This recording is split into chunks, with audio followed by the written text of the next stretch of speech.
Hey everybody, tonight we're debating whether or not Islam is true, and we are starting right now with Muhammad's opening statement. Thanks so much for being with us, Muhammad. The floor is all yours. Thank you, James, for hosting this debate on modern day debate. And hi, Matt, and hope everyone's doing well. So, just to begin, in the name of God, I want to be very clear in stating my position. When it comes to faith, I'm not a Sunni Muslim, which makes up a large portion of the people that claim they are Muslims. It is the biggest sect who smear and propagate a religion that doesn't align with what the Quran is teaching at all. Religion should reflect back on society, and just take a look at the Middle East. In short, I'm not a traditionalist. I do not care nor accept any of the so-called hadith or conversations, traditions of the Prophet, which they claim they can attribute back to the Prophet, which is not the case. The truth is, God told us that for us to be optimal human beings, we must avoid lying at all costs. And repeating other people's assumptions doesn't make something true. As you yourself have witnessed it, the books of hadith have been written 200 years after the departure of Muhammad. And thus, there's a big gap missing, and it's a huge telephone game. I'm here to represent what the Quran states on what Islam is and what a Muslim is. If my opponent would like to answer any more questions in regards to why I reject the hadith later, that's something that we can do in the Q&A or the open discussion.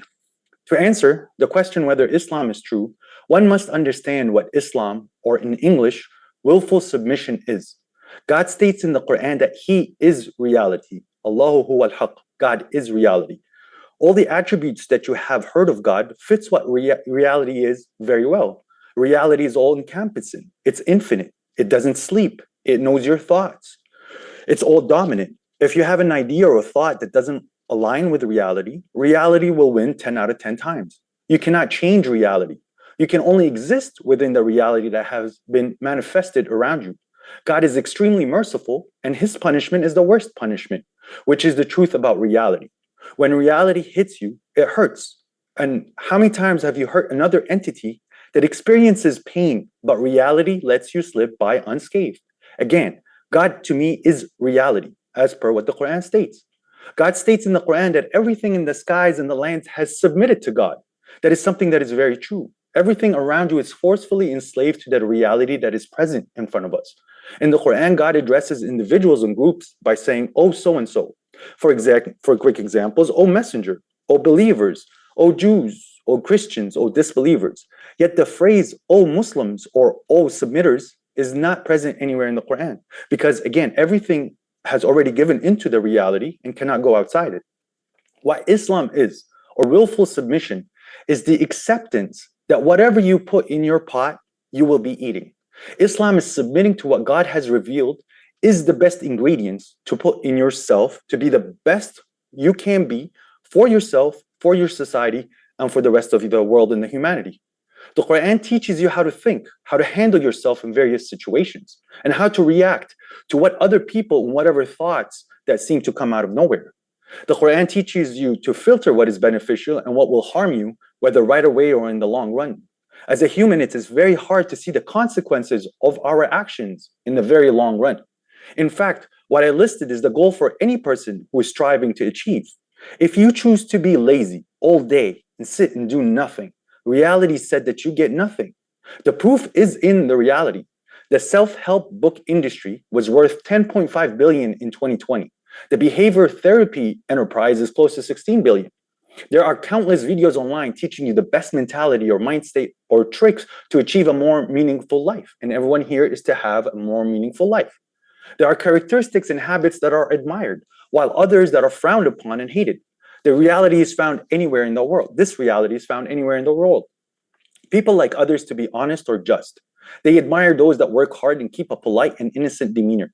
Yet it's generally accepted they do not like to be lied to or bullied out of their right or oppressed, nor do people like to be put down in condescending manners. Furthermore, one does not need to have the Quran to become a good, successful, and respected human being. This can be achieved through trial and error and self-reflection, as many people have. The truth is the truth, and that's evident. God is stating that He loves cleanliness. Everyone here loves cleanliness. That is a truth. And if you are a person that doesn't value cleanliness, it speaks volume about who you are generally. A person that isn't going to be accepted in society easily. When it comes to reviews of places, one of the most discussed things is cleanliness. Other than cleanliness, God in the Quran states that He loves those who are aware, those who strive to do good things, the patient and trustworthy. My opponent, who has a small part of God, loves all those values without having the Quran, and that's reality.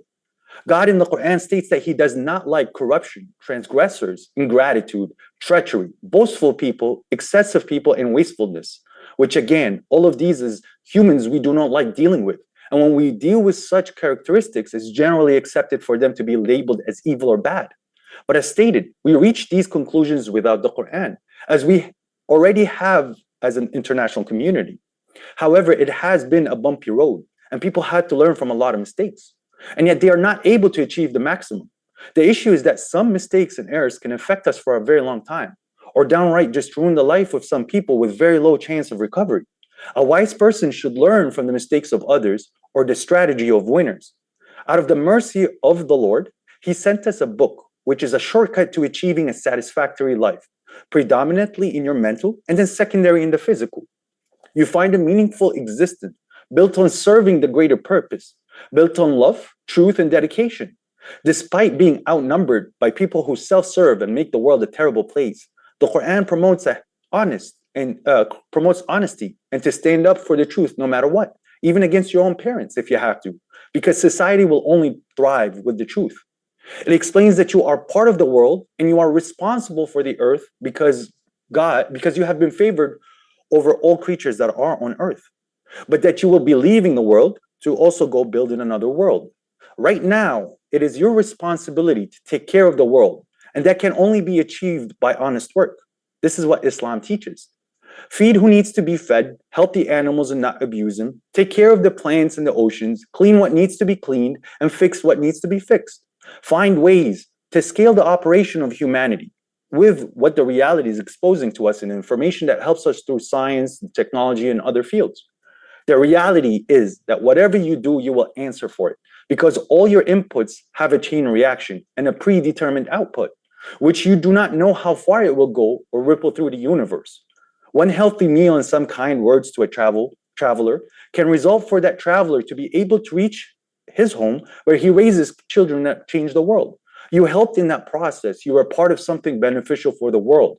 You should strive to be part as many chains that you will believe will be beneficial for humanity. It will give you a feeling of actual fulfillment. But the opposite is there too, so watch out. As an extreme example, if you murder somebody, you cut the chain of so many people that can come, strive, experience love, have a part of this world, and have a meaningful life, and enjoy what humanity should be striving towards. And a minor example is that if you insult a sensitive person who ends up staying in their bed all day, then he misses all their opportunities for them to make a world a better place for that day. You caused that pain. The Quran states that you will answer for it. God states in the Quran that you have a duty towards your parents, your relatives, to the hungry, to the sick, the homelessness, the travelers, the prisoners, the orphans, your neighbors. God tells you to forgive those that transgress against you because you have a better chance of going back to stability and a peaceful setting where we can all grow. The reality also dictates that because humans have ultimately the free choice of deciding whether to work towards the future or just to become self-indulgent over time, when things are comfortable, people turn to becoming self-serving and they forget the objective, and corruption will become rampant and living conditions become difficult. That's the truth about humans.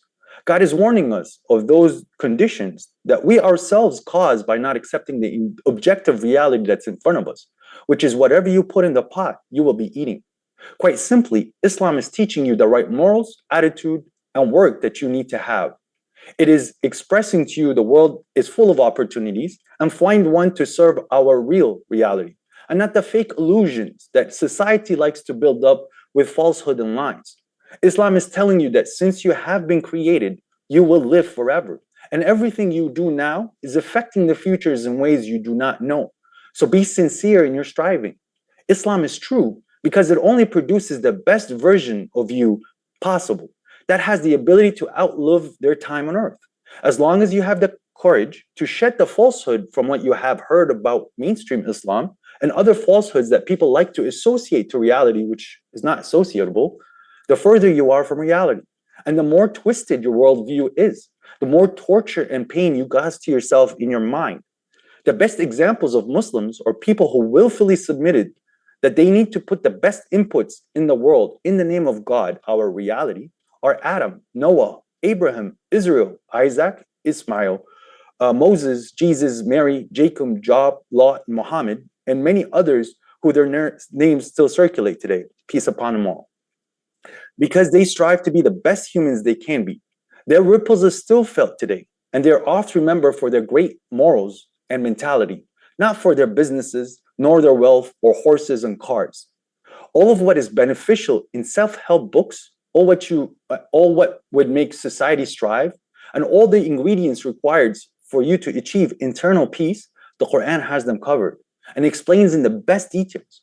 The awareness of Judgment Day and that you will be answering for all inputs keeps both you and all of humans in check.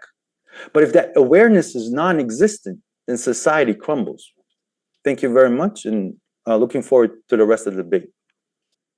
Thank you very much for that opening, Mohammed. Want to let you know, folks, if it's your first time here at Modern Day Debate, we are a neutral platform hosting debates on science, religion, and politics. I'm your host, James, and we hope you feel welcome. No matter what walk of life you're from, Christian, Muslim, atheist, you name it, we're glad that you're here. Hit that subscribe button as we have many more debates coming up. With that, we'll kick it over to Matt for his opening as well. Thanks for being with us, Matt. Thank you for having me, and thank you to Mohammed for suggesting this debate. The debate's supposed to be, is Islam true? Which I think this is the fifth such debate that I've had with a Muslim apologist. And unlike most of the other debates on this particular subject, my opponent today sent me an email describing his positions. And I may end up having to call him Mo at some point, which we've agreed upon, just so there's not confusion between him and the Prophet as the founder of Islam. But as he mentioned, he rejects all of the hadith. He relies on reason and subjective understanding, was what he was mentioning to me in the email. He accepts the objective truth of the Quran. I don't know what that means necessarily, but we can get into that. He accepts evolution. He views his particular denomination as more analogous to Unitarian than Catholic. Cool, whatever. And we're not focused on the Prophet because that's not what the Quran's focused on, and I can understand why.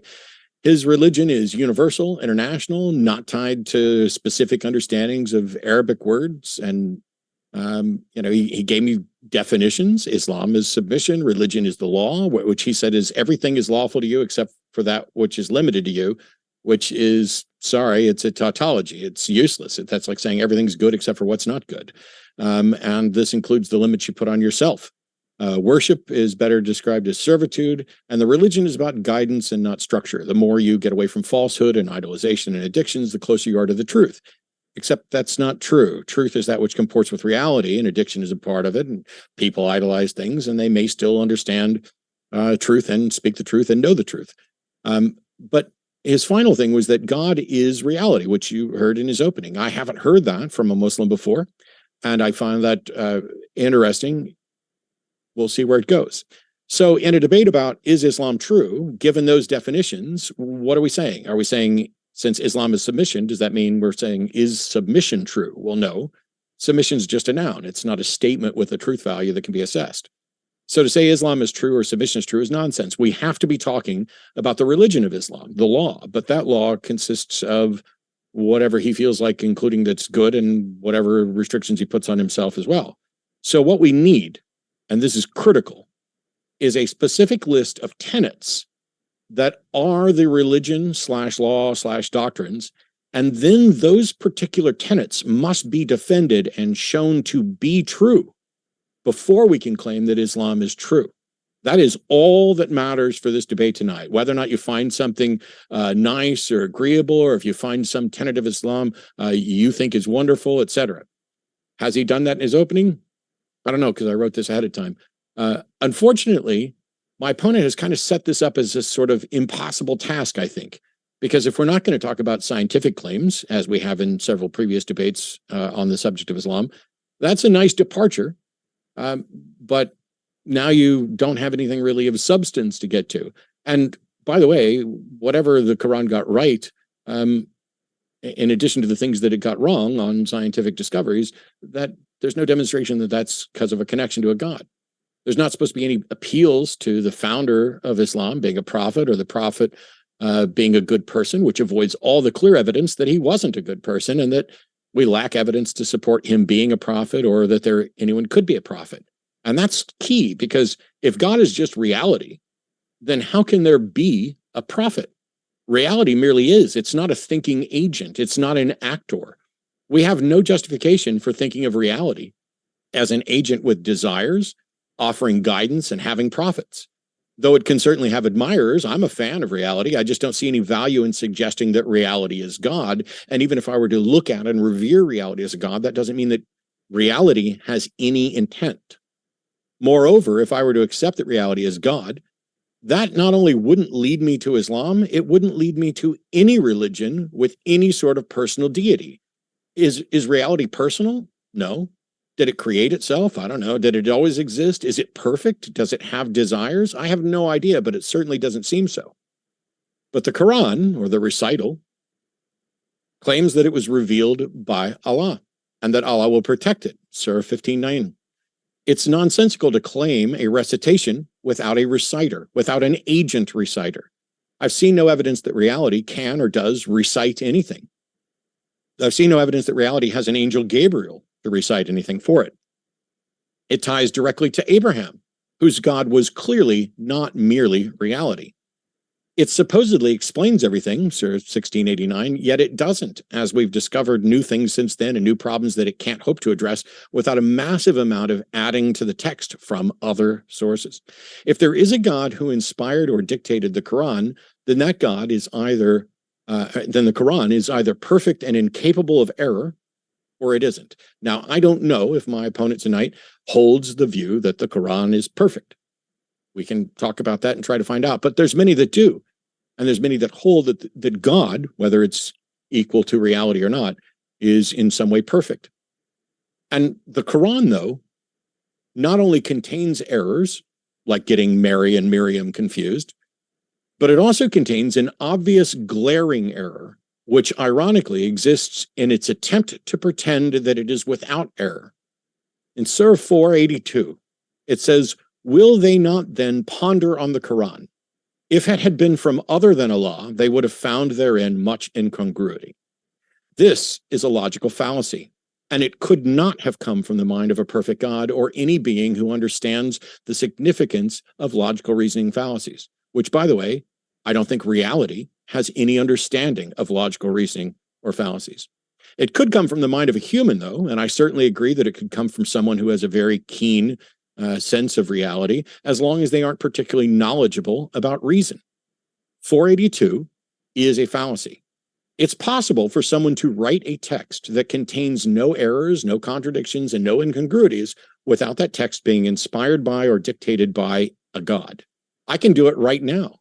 And anyone could improve the Quran by correcting any of its errors, including the one here in Surah 482. For example, let me rewrite it now. Will they not then ponder the Quran? If it had been from other than Allah, one might wrongly expect it to be full of incongruity. But this expectation is unreasonable.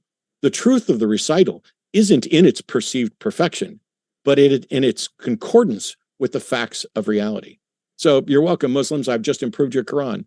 Don't feel too bad about it. I did the same thing with the Bible years ago. I proved that I could write a better book than the Bible by rewriting it word for word, reversing its position on slavery, and it would by definition be a better book.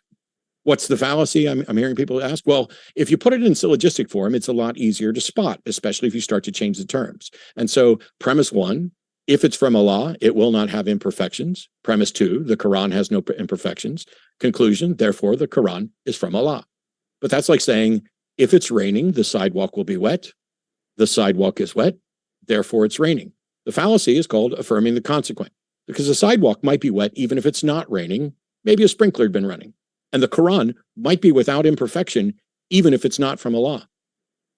But it's not without imperfection. This single verse is the most ironic example, but hardly the only one. But that doesn't matter as much tonight, because I'm not sure that Muhammad thinks God or reality is perfect, or that it inspired the recital, or that it's reasonable at all. So the question that matters is, what are the specific tenets that he believes are true? And what is the methodology to demonstrate that they are true? Because he likes reason and, remember from the email, subjective understanding. which is noted is just a way of setting up a scenario so that if you can't demonstrate your version to be true via reason and evidence, you can still claim it to be true in your subjective understanding.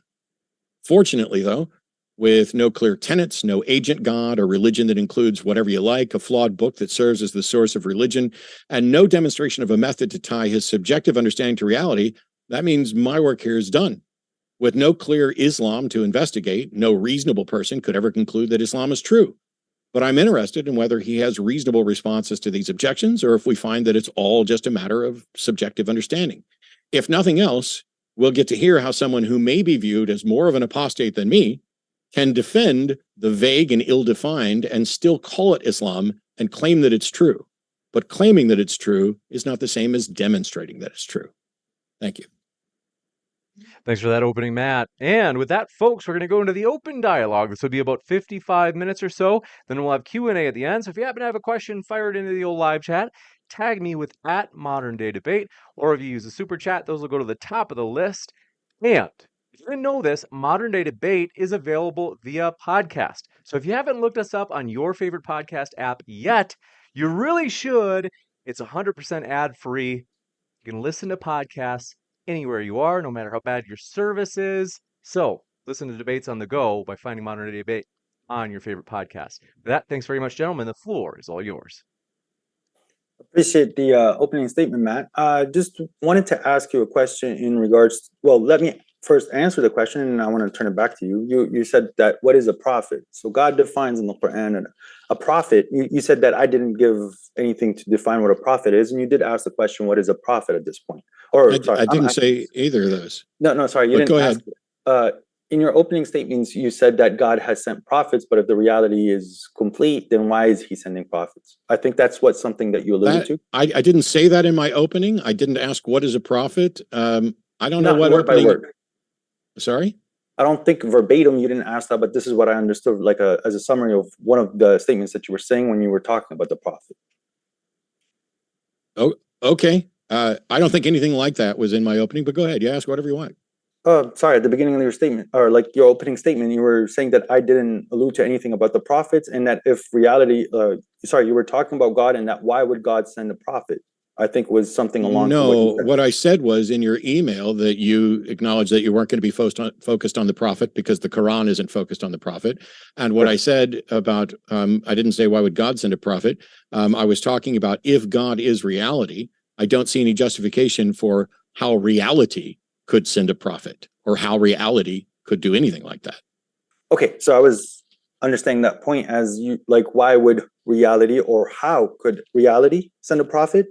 Well, because as you said, you're trying to disconnect from the objective of why we are in this reality, which is very difficult for us to deduce because it is something that maybe is a little bit higher for us as our understandings of human beings. But we obviously, each of one of us is giving ourselves a self-purpose, right? I'm not relating that back to God, but I'm saying that we as humanity, we start to differ when we're supposed to be a single unit. Like our communities, us as a creature, we would be able to expand and be a better human, like a better society if we came together as a one unit. So this is why people like prophets come, is just so that God sends them instructions to help the people what they differ in, so that they can come back and strive to become a single community again. Okay. I don't see how that has anything to do with tenets of Islam or how it's true, nor does it have anything to do with what I was addressing. I understand that there are people who are going to be viewed as leaders to guide us toward what they see as a perceived goal, but that doesn't mean that they are prophets from a God. You'd need a way to demonstrate that they are in fact prophets from a God. You don't just get to assume that. Well, the reason why people did claim that they were prophets and people did believe them is because they came with a clear authority. So the clear authority is that they were able to speak very well on what the truth is, what the reality is, and some of them did come with supernatural but me and you didn't witness those, so I'm not going to allude to those. I do believe in matters of faith that those did occur. But for you, I understand this is also addressing a question I didn't ask. I didn't ask why people believed him, but you talk about perceived authority. I don't recognize this authority, and I don't see that you've demonstrated any authority. But you're asking about the leadership. You said that there's people that ascend that are leaders. And I'm saying that the authority that comes to them is what makes them a leader. It's like it's very well nowadays. It's just because there's more physical power. Back then, the leader kind of became a leader because people trusted him. People gave him the That has leadership. nothing to do. Is it possible that there were people who trusted false leaders that aren't speaking the truth? Yes, that is Okay. possible. So then whether or not they're a leader and whether or not people believe them is irrelevant to whether or not it's true. So let's try and stick But with that's things the thing. So let's try and there's a stick with comparative. things that demonstrate truth, not things that are irrelevant to truth. Okay, so when you're saying one thing that you did make a mistake is you did say that Muhammad is the founder of Islam, where Islam existed before Muhammad. This is the thing that I'm Sure, trying to disconnect from. that's completely fair. There is a context in which people would view, outsiders in particular, would view Muhammad as a founder of this, but from within there, it would be viewed as Allah is the founder, and that it was recited via Gabriel to Muhammad. I don't know if you believe any of that, but sure.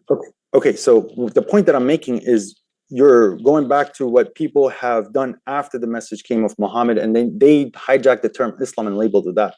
But when I'm saying that Islam existed prior to Prophet Muhammad, so the notion or the concept of what Islam is something that was present in the world, and it's something that was existing, that the people at the time of Prophet Muhammad understood, just like the people before Prophet Muhammad also understood.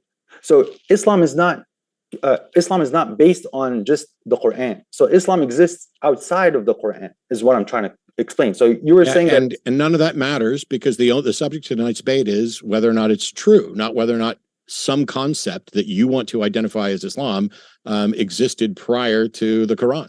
That's irrelevant to whether or not it's true.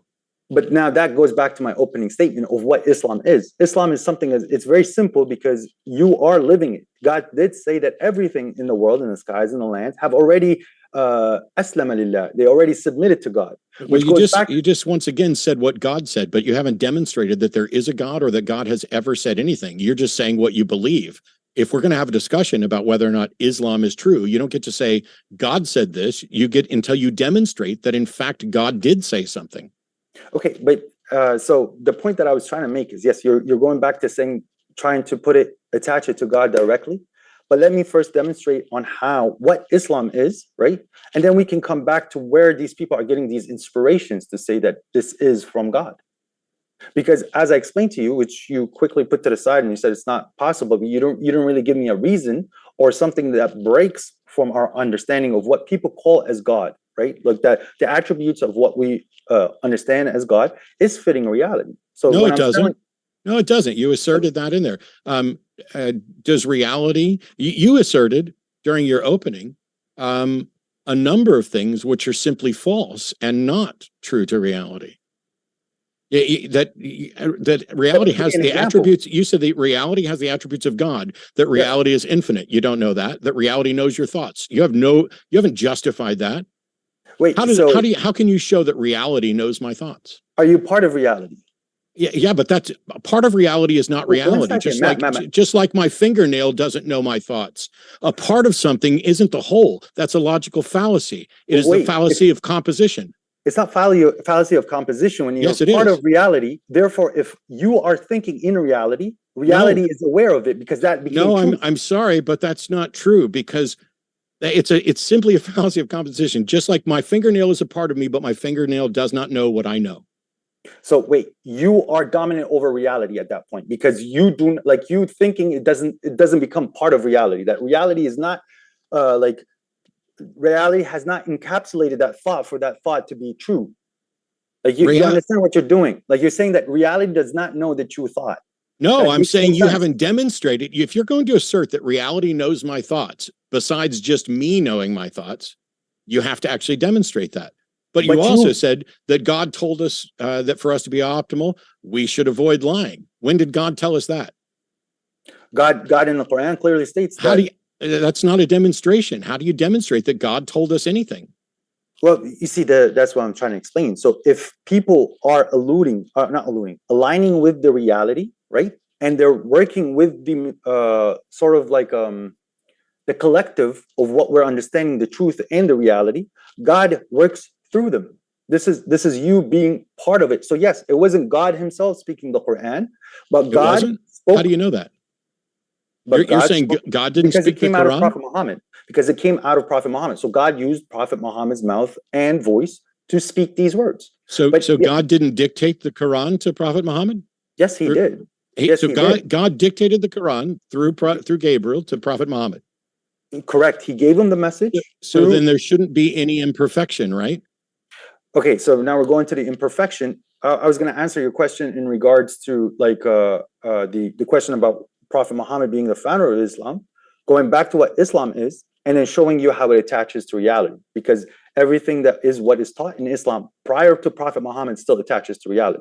But when you're going to come down to the question in regards of the Quran is error-free, the confusion of Mary there's many conversations that occurred where it is alluding to the to still Virgin Mary, but the disconnect is that God has said the words in a way so that it is ambiguous for people to that want to find an error. They find an error because it's still a statement I pointed of out a truth. fallacy. I barely mentioned Mary and Miriam. Why aren't you going with the obvious fallacy I will. in for 82? Matt. A logical, it's like you don't understand or don't know what logical fallacies are. There's the fallacy of composition, that just because my brain knows something about my thoughts doesn't mean my fingernail knows. And just because my fingernail is hard doesn't mean that my thoughts are hard. It doesn't go, you can't expand the properties either direction. But in 482, it specifically commits the fallacy of affirming the consequent. Why don't you address that? Well, Matt, I was trying to get done with Mary, and I was going to address. I mentioned it. I mentioned it in passing. It's like I didn't even answering. Guarantee you that the people watching this right now have no idea what I meant or what you meant or what anybody means by the confusion over Mary and Miriam. I tossed that aside because that was something we weren't going to actually just address. But go ahead. But you mentioning it means that this is an error that's in the Quran that I addressed. Now, when we're going to talk about 482, when God is saying, do they not ponder on the Quran? But at this point, he's putting it down into what humanity is. It's not what God is. God is himself is not saying that, like, he's not making an assertion in the point that it is from God. God has no contradictions. Therefore, this book has no contradictions. Or let me, the question. Yeah. So it's the here when he brought it down to the mind of humanity. If someone is going to preach over 10 years and it is coming directly from him, how many contradictions will that person come through? That's it. You're taking it as if you're reading it from the book. On one day it was written down, as you said, which you did do a straw man fallacy because God didn't just give you two reasons why it's from God. That's a fucking lie. That is a lie. There is no straw man fallacy here. I read the. I was talking about a different point, but you did interrupt me. You were saying that if a book, and I'll keep interrupting too, especially if you're going to accuse me of a straw man fallacy. I keep bringing up fallacies, and you've done nothing to rehabilitate them, and now you want to accuse me of a straw man. Present the straw man fallacy that you're accusing me of right now.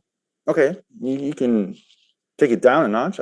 It's just I don't need to take shit down a notch. You accuse me of a fallacy while you're tap dancing to avoid a fallacy. Tell me what fallacy I committed or retract it. I'm not going to be tolerated. I'm not going to sit here and tolerate someone pretending that I was dishonest in argument while they are demonstrably being dishonest in argument. So point out the fallacy or retract it.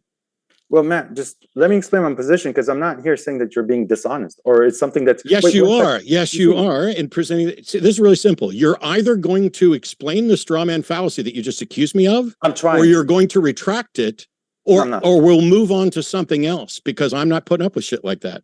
Well, Matt, when you said that the Quran states that because it is from God, that it has no contradictions, right?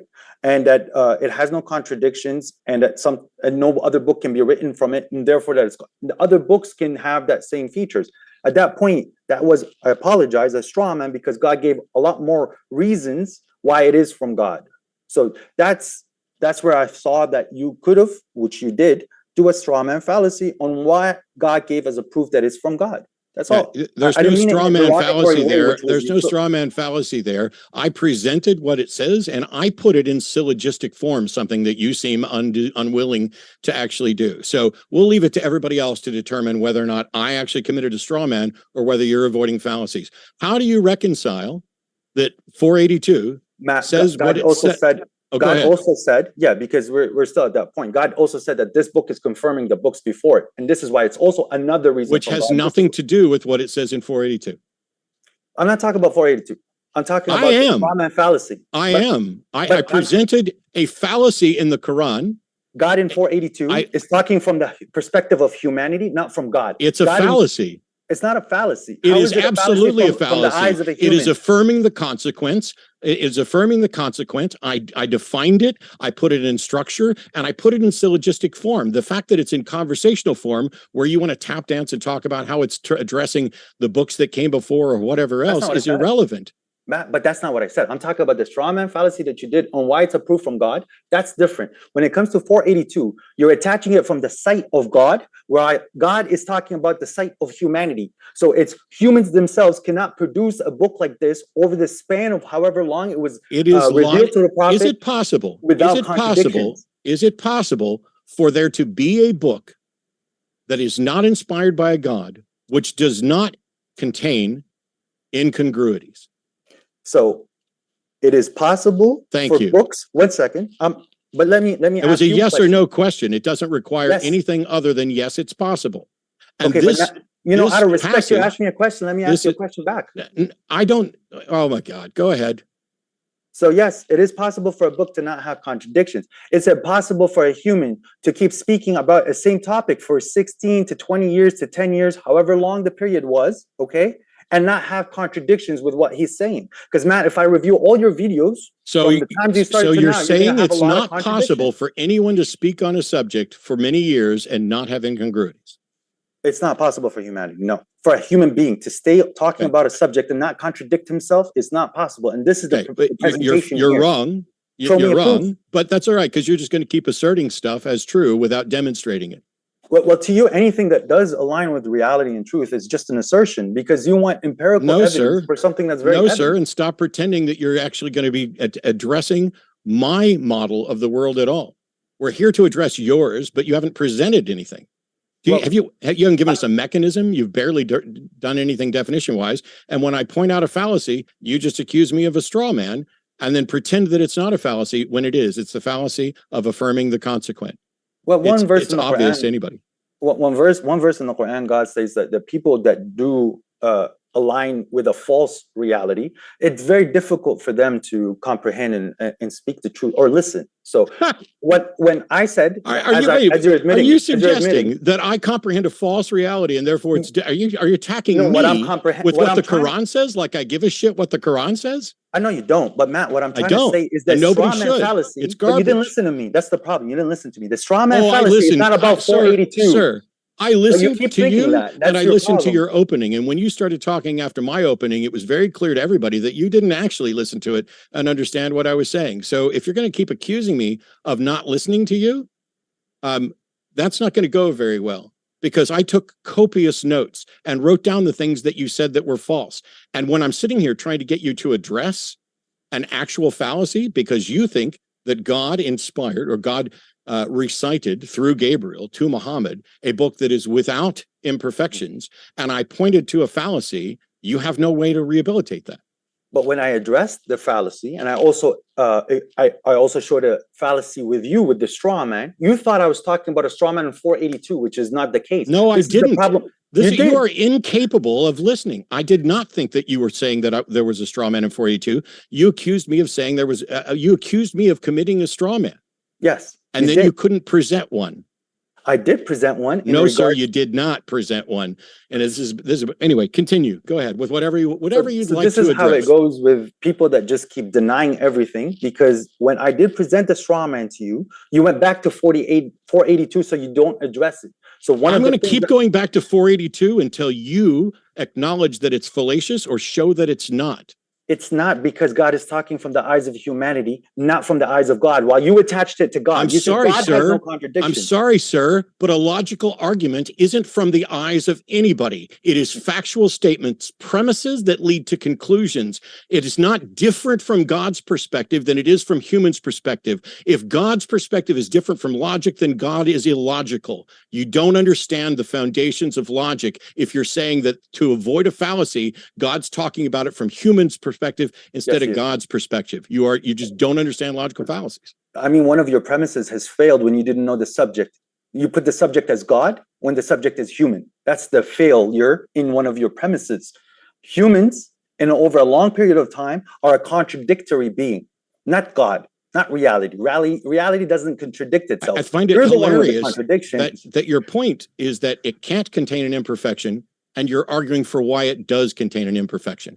No, the imperfection is what you are understanding. That's okay. So, and that will answer a different question to you. Cool story. Thanks, bro. Do you want me to text it? You can read it later if you want. I don't need to read it later. I've wasted enough time on ridiculous things. Move on to the next thing. Okay, so which was a nice segue because we were talking about subjective matter of the Quran. So me reading a verses with an honest mind, an open mind, I can understand certain things from the Quran that will lead me into a path for me to be a doctor, while someone else will read the same verses that they would end up being a lawyer. And these verses guide humanity in different ways. That's the subjective nature of the Quran. But when it comes to the objective reality, is the moral values that I list, which you don't want to touch because you're saying, oh, that's just nothing. But that's literally what the Quran is here for. That's the reason why Prophet Muhammad dominated over all other mentalities, because his mindset was the best mindset at the time. And it still dominates. Why? Because of these concepts that are in the Quran. To be fair, to be honest, to discuss the things that are beneficial. But I guess those topics you don't want to talk about.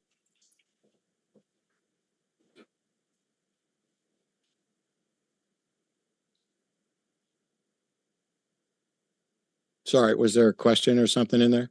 Because once again, you are making a whole bunch of assertions, but you haven't given us anything to demonstrate that Islam is true or why Islam is true. During your opening, you included a bunch of things that simply aren't true. God is reality, and the features of reality match up with God. Reality allows for good or evil. Reality doesn't present any punishment. Reality doesn't present any justice. The truth is that people get away with things. You said if you choose to be lazy all day, reality says you get nothing. That's not true. There are plenty of people who spend their entire lives lazy because they've inherited wealth or they don't contribute anything to society that's worth producing. Society, reality isn't fair. There are people who get what they don't deserve. That's just the way it goes. Now, everyone values cleanliness, but everybody doesn't have the same definition of cleanliness, and not everybody necessarily values cleanliness the way you want to pretend that it does. The notion that reality is like a god, it would be to say that reality is capricious and does not care, does not impose any sort of justice, does not impose any sort of strictures, allows people to be whatever they want, and is functionally identical to a God not existing. Okay, so when you're saying that reality is capricious, that it does not have justice, actually reality is very just in a sense where that what you strive for is what you get. So the person, no, sir. I'm saying, yeah, it is. What you strive for is what you get. How many people strive to be wealthy and don't achieve it? You don't let me. It's not this. Oh, I let you speak. I'm just not going to let you bullshit. How many Matt, people are you suggesting that people who strive for financial gain always get it? No, that's not what I'm suggesting. There you go. Continue. I'm saying that when I'm saying what people strive, they get what they strive for.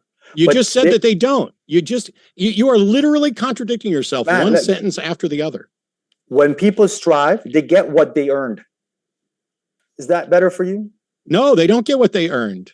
Yeah, they did because of everybody else's input. People get cancer that they didn't strive for. Because people get punished. Others. People Matt, get wrongly convicted of crimes. People get wrongly convicted of crimes and they get away with crimes, don't they? Matt, you're being overly technical. Don't they? You're being overly technical when you don't understand what I'm saying. That is a reality. But why does that happen? Don't they? Why did that happen? Don't they? Because of the decisions. I can do this all night. I know it's because you like to be childish. It's because I like to call out people who are not willing to address honestly what has been said. Matt, people who contradict themselves between one sentence and the other. If you say that people get what they do, people get away with crimes. This man doesn't let me speak. I think people do get away from crimes. In case there's a misunderstanding, because I think there's in the chat there's two different ways that some people are interpreting this. One, it seems that some are interpreting it as in it's a universal rule, Muhammad, or in other cases they're saying Are you saying that it's just a general principle? When I'm saying what people get what they earned while they're striving, it's including with everybody else's inputs. It's almost like what it is a science. It's because of everybody else's inputs is the result. But as long as you're striving in that direction, whatever that path is getting is already predetermined. So what I'm trying to explain to you, and it's a very simple concept, is that the ingredients that you put in the pots is what you're going to be eating on a mental point of view, which is what Islam is doing. The physical is out of your touch. The reason why people are born for cancer, it's because of the errors that the people came before them did. For example, I'm just giving you a single example. But Us, going, I hate to interrupt, but just going back to this one might bring where there was maybe a misunderstanding is in what you just said. I was trying to listen as carefully as possible.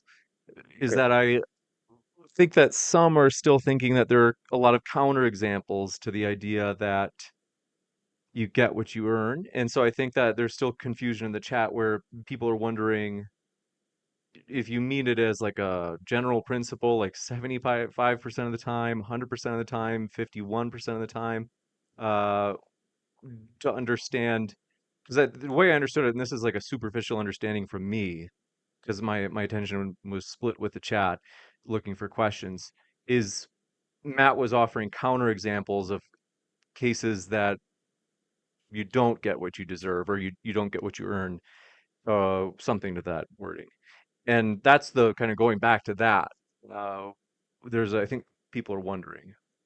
correct. So when I'm saying you get what you earn, is also including with everybody else's influences and input.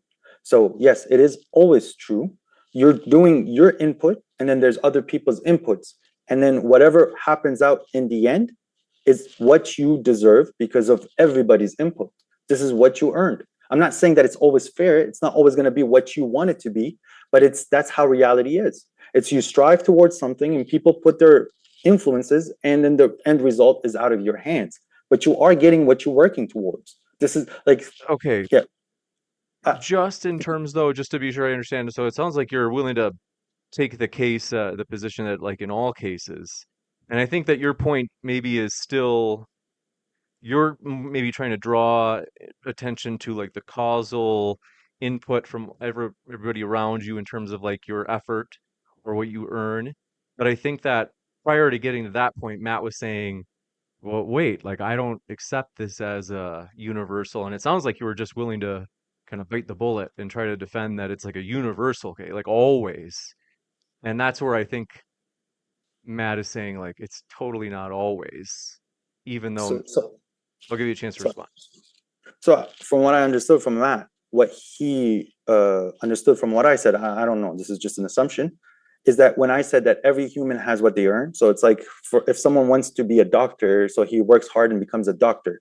That's what I think he understood from me. Or if somebody is trying to be wealthy, he works and then he becomes wealthy. That's not the point that I was making. If that's what you guys are perceiving. The point that I was making is that if you strive towards something and if the steps are there, you get what you got.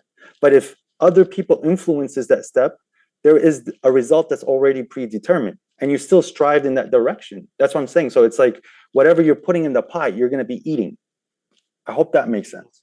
I guess let's say for the sake of argument, like granting what you were saying, another question that some have had, and maybe Matt can, if you want to pick up from here, is that, and maybe actually Matt, you maybe know the answer. So if I missed it, even if we granted this, what you just said, it's hard for me to tie it back to Islam, therefore is true, or even just more probable. I don't understand how those are related. So what I'm saying is that whatever you're putting into your life as values and ways that you are living your life, there is a result that is an expected result. Islam is telling you the best ingredients so that you have a very good result in whatever outside of whatever the actual physical result is. So it's giving you the mentality to handle anything that is thrown at you. So to go back to the point that the human has whatever he's like striving towards, is that if you are striving to find, for example, a meaningful life, you need to put the ingredients to get that meaningful life. You might not get the life that you expected or the life that you wanted, but internally in your mind, you can't achieve that purpose.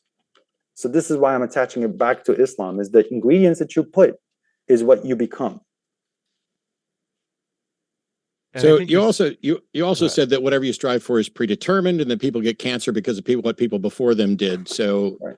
you can contradict yourself all day by saying you get what you strive for, but only if you do it right, and it may not be what you expected. But all of those are useless tautologies, just like when you previously had implied that the law is whatever the law is. The notion that reality does not in any way seem to give people what it is that they strive for. You can have the best intentions and the best ingredients, and you can get hit by a bus. You can do everything right and get terminal cancer before you get a chance to achieve whatever it is that you're striving for. There's no guarantee and no likelihood and no way to predict whether or not you're going to get what you strive for. What we do know is that also some people, without even striving for it, seem to be beneficiaries of huge amounts of privilege and other things. Either they inherited it from other people and did nothing to deserve it on their own. What the point was is that you suggest that God has the characteristics of reality, and the characteristics of reality do not stand up to what you would like to claim God has. Reality, there's no demonstration that reality is a thinking agent, that it has any desires or goals. There's no demonstration that reality has any sense of justice. There's no demonstration that reality can actually impose justice and punish people or reward people in a way that is just rather than capricious. And when you talk about this, even after James has wandered around to try to find every way to rehabilitate this, all you've really said is whatever's going to happen is going to happen, and nothing about whether or not Islam is true, but just that you find Islam teaches you how to cope with that or how to seek the things that you think are best. But you haven't demonstrated they're the best. You haven't demonstrated that God is consistent with the features of reality, or that reality is consistent with the features of God. None of that. We're still on this debate of, is Islam true? And we haven't even begun to demonstrate anything that would demonstrate it's true, just that you like it and you can interpret things in such a way that you think it's consistent with reality, but reality doesn't care about us. Okay, but that's an assertion at that point. It is, and I fully and I can give you countless examples that would seem to support the notion that reality does not have agency that seems to care about us. The fact that 2-year-olds or 1-year-olds die from all sorts of horrible disease, or that a bus comes along, that isn't consistent with the notion that reality is caring for someone. The fact that people get away with crimes that they shouldn't get away with if there was justice. And this is why religions, including Islam, make up a sense of justice that happens in some sort of afterlife. You asserted that God states that because we're created, we're going to live forever. You haven't demonstrated that we're going to live forever. There's no evidence that we're going to live forever. And the facts of reality don't suggest that we're going to live forever. The facts of reality suggest that we are going to cease to exist. How do you demonstrate that reality says we're going to live forever? Okay, so can I answer the points that you talked about prior, or do you want me to answer the point that you said right here? I don't know. So the last one's kind of a big one, but you can address whatever one you want. Yeah, no, I will, but just, yeah. So, okay, so the reason why, like, say, for example, someone's hit with a bus or the terminal cancer, that is also the summation of all other variables and inputs of everybody else. It's not just your inputs. So this is why these events occur. If someone's hit by a bus, the driver is involved in that incident. The driver's decisions, all his life led him up to that point, just like your decisions led you up to that point. So what about a bolt of electricity? What about a lightning bolt comes down and strikes you on the head? How's that the result of anybody else's actions? But again, you could use what you understand from science, that you were at a time where the environment was in that position for you to be there, and all your actions led you up to be standing there. But yes, that is the reality of what happened to you. This is what I'm not saying that this is what you earned, but this is what occurred to you. And if you're dead at that point. And now, which brings me back to the question that you are here forever. Okay, so for me is the objective reality that I find in the Quran. So it's like I say, for example, let's just summarize the Quran with 10 verses. If I'm seeing that 8 of them are reflecting to the reality in the inputs that I'm putting, it's telling me the outputs that I should expect, and I could find it. And it's okay. So the Quran is not like physical input output. It's me speaking in a certain way.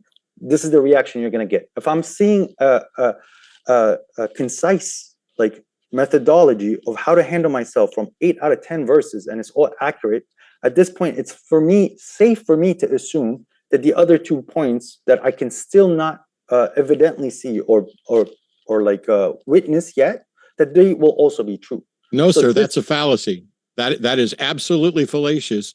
There could be 8 statements that were true and 2 that were false. Matt, I understand that is a possibility, right? But just like how you made an it's a assertion, fallacy for you to conclude that you can trust the other 2. That is a fallacy, undeniable, unresolvable. The fact that you might be convinced of it is independent from the fact that it is a fallacy, which means you cannot assert that it is reasonable to conclude that. but there's a track record. So there's a critic. Doesn't matter. History. It is. It does matter when it comes to this It book, does because not mean that you. So, no, I'm sorry, but it's a logical fallacy. And a fallacy doesn't mean that it's false. It means that you cannot reasonably conclude that it's true. That is the problem with fallacies. And this is the problem with your line of reasoning, which also you haven't demonstrated the 8 things are correct. You haven't demonstrated anything in Islam that's true. And you haven't answered the thing about a lightning bolt and how that's related to an action that somebody else took. Because your first example was, well, you know, when cancer happens, you get hit by a bus. That's the result of a whole bunch of other people's decisions. Yes, it is. But if I'm walking down the street and I get struck by lightning, oh, well, that's just the way, you know, you happen to be in that place at that time. And that means that's what happened to you. Yes, that's why we say reality is capricious and does not care about us. There's no demonstration that reality gives a crap about us, which is why people get struck by lightning and die. Actually, reality does show that it does give us preference over a lot of other creatures. So there is some roles to us, and there are benefits. Is there a harsh side to reality? Of course there is. That is something that we are dealing with, and that's where we're coping. But there is a reason for this. Is there a harsh side to God? What? Is there a harsh side to God? Can of God course just? There is. Is there a? Of course there is. He's going to put people in hell. Is there a side of God that will just arbitrarily strike you dead for nothing that you did? But it's not arbitrary. I just asked a question. Is there a side of God that will arbitrarily strike you dead without you having done something? No, because he's not oppressive. Then explain a lightning bolt killing someone. Matt, you're explaining of the last 5 seconds of a person's life. But it's you're ignoring the only part of a person's life that matters in this example, which is how they died. You're simultaneously saying that God has the characteristics of reality and that God will strike you down, or you know, that reality will strike you down for not doing anything, but that God won't. But what I'm trying to explain is that person that got struck by the lightning, I would like to know his thoughts and how he lived his life prior. It'd be really cool if you knew those thoughts, but you don't. And that means that your connection between God and reality is completely a fiction that you've invented because you don't know what that person's thoughts was. And you're sitting here trying to suggest that it's just for someone to be struck down by lightning. It is just for that person to be struck down by lightning because I know I rest my case. It's just for that person to be struck down by lightning because God said that this is the programming of the world. And when these environments occur, this lightning bolt is going to hit. That person was at that point in time where the lightning hits. That is a just system where there was no bending the rules for anybody. You don't know what justice is. Your justice is indistinguishable from arbitrary, capricious things.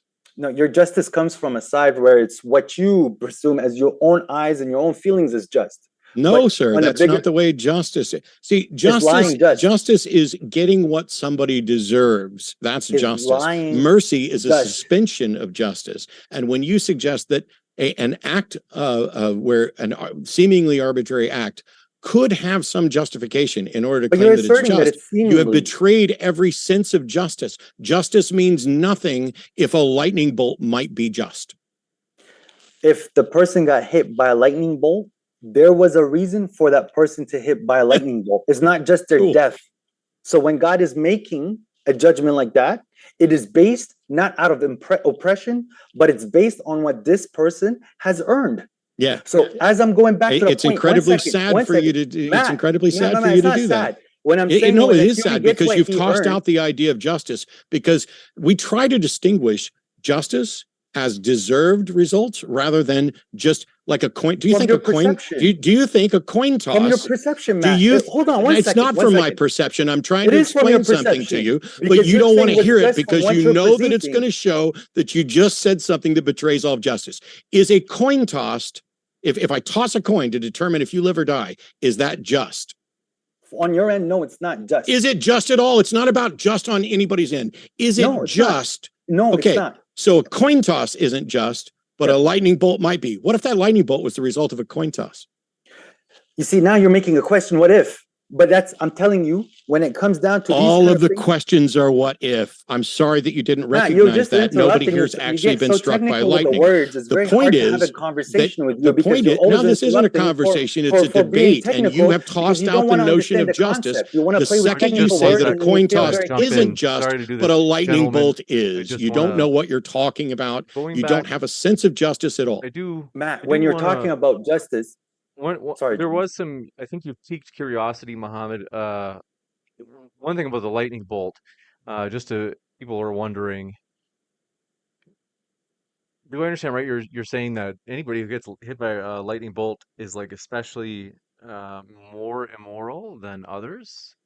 That's not, I'm saying that's not immoral. I'm saying that God has judged for that person to get hit by a lightning rod. So What if God judged that coin you see, toss to come up James, he heads? doesn't let me speak. I just I make a don't need point, to and he let you just wants speak to because you then keep then what's the betraying then this. here, man? Like, just Here's I'll the let you thing. talk. I'll Here's let the you thing talk. that is One second. stupid I hate to about do what this, you but said. If one God sec. can determine Sorry, the guys, lightning bolt, I hate to God interrupt, can but determine the coin toss. That's the I just want to point. be sure that so if I understood right, Mohammed, you were saying no, it's not the case. So you clarified just for anyone wondering in chat, and you're saying no, it's not necessarily that they were more immoral. And then you It were was saying that it's that Allah has decided though that this is his judgment on the person. that is the judgment for that person for him to be struck by a lightning bolt. And Now, Allah could he also just judge that the coin toss. James, come on, You let- answered the I'll give you a question. chance to. I'll give you a chance to, Muhammad. I'll give you maybe 25 seconds. perfect. All of us, Please. sometimes I wander when I give a response, and so I just, if it's as direct as possible in terms of maybe, like what's the direct answer, just for people looking for clarification, and then like if you want to unpack it a little bit, sometimes it's just that it's like I commonly do. Sometimes it's like the answer kind of wanders from left to right before getting there, and that's you're human, everybody does it. But in terms of you're saying that's all is judgment, and then I want to give you a chance to maybe another 20 seconds to finish. Okay, so when I'm saying that it's God's judgment, because you're just seeing what's outside as what you're perceiving as just as unjust, but God is also judging the person in his thoughts and what he's seeing other people, what he's doing to other people in mind, in the physical. So for that person, his decisions in his life led for that strike to happen on him because of the summation of his actions. It's not just because of one action, or just not because it's death. It looks that it's unjust to you, but it's going to be very just when you see that man's full story. So no, I don't think I don't believe, nor can you prove that if someone is a moral person and a good person getting struck by lightning. Show me a story when that happened. I'll give you a chance to respond, Matt. I don't want to. Sorry, I was playing a game of chess. So in Muhammad's thing, it's just because God determined that the lightning bolt would strike that person, but it's a coin toss isn't just, which means Allah can't determine a coin toss. Or Muhammad is willing to say that Allah doesn't determine a coin toss, because you can't throw out the coin toss and say that wouldn't be just unless you're also going to throw out the lightning bolt. Because if Allah can kill someone with a lightning bolt, then Allah can also dictate that coin toss. And Allah could look at that and say, you know what? This guy deserves it. So when they toss that coin to determine if he lives or dies, I'm going to make it come up heads. How did you rule that out? So Matt, when it comes to the coin toss and someone's decision saying that I'm going to kill you or let you live because of a coin toss, how did you rule that out? Oh my God, man, you really are someone who's very difficult to speak to because you keep interrupting. You're just not sir. I keep on point. I keep on point. How did you rule out? Well, I'm getting to the point, but you keep. So when the man decided to do a coin toss, if a person lives or died, the injustice is from that part. But when the man threw the coin wherever it landed, that was God's programming at that point. Then yes, God did determine the result of someone dying or not. If the person did die unjustly, God wanted that person to take that injustice so that he faces it on the day of judgment. It's a very simple concept. But if the man lived, yes, God did decide that. And just to quickly clarify, the word Allah, which I sent you in the email, which I know you looked over very quickly because a lot of Christians don't want to admit it, and a lot of atheists don't want to admit it. There is no difference between the word Allah, the God. That's what it means. There is no Allah and then other deities. So I'm just saying the word God. So I don't know why you keep referring as if it's a different concept. Allah means God. I'm not referring to anything as if a different concept. You're the one that said that a coin toss would not be just and that a lightning bolt would be. Now, can we get back to whether or not Islam is true? Because none of this has anything to do with whether or not Islam is true. And while you seem to think that I'm the one that's wandering, I'm going to keep pushing back on the point. How do you demonstrate that Islam is true? The moral values and the inputs that you have to put in the world makes you the best human beings with what is described in the Quran from what all the other religions have discovered, which they have a small part of. Islam has it comprehensive. And that's been proven by every other person that adhered to these rules, which is what the limits are. And so, everything is like you can do whatever you want in the world, except to what the authority is limiting you on. That's the definition of religion. Because there's a verse in the Quran when God says, وَدِينِ الْمَلِكِ. So it's the religion of the king. This is for the story of Joseph. So what I was trying to explain to you is that you have the laws of your government, which is setting you your limits. And then there's the laws of nature, which is setting you your limits. At that point, those laws of nature is what God has dictated. But for example, God said that I can walk wherever I want. But the government can say that in these parts of the world, you can't walk. They made it like they forbid that. So these are the limitations between what God has limited and what human beings are limited. This is what I was trying to explain to you as religion in the beginning. And these limitations that you could put to yourself and what the limitations that the governments put and what other limitations people put, this is what makes a society successful or not. The Quran is giving you the limitations that will make you the best human being. And the way that I can prove this is by what these limitations are. And some of them I explain in the opening statements. The other ones are like, don't kill, don't lie, don't cheat, don't steal. Be valid in your testimonial. Be as patient as you can. If someone transgresses against you, show forgiveness. If you want to have a good life, then always remember God. Just because now in the day and age that we're in right now, people don't commit too many crimes or do not try to commit too many crimes if a camera is present because they know there's a higher chance of them getting reprimanded. So people shy away from causing corruption because of this constant surveillance.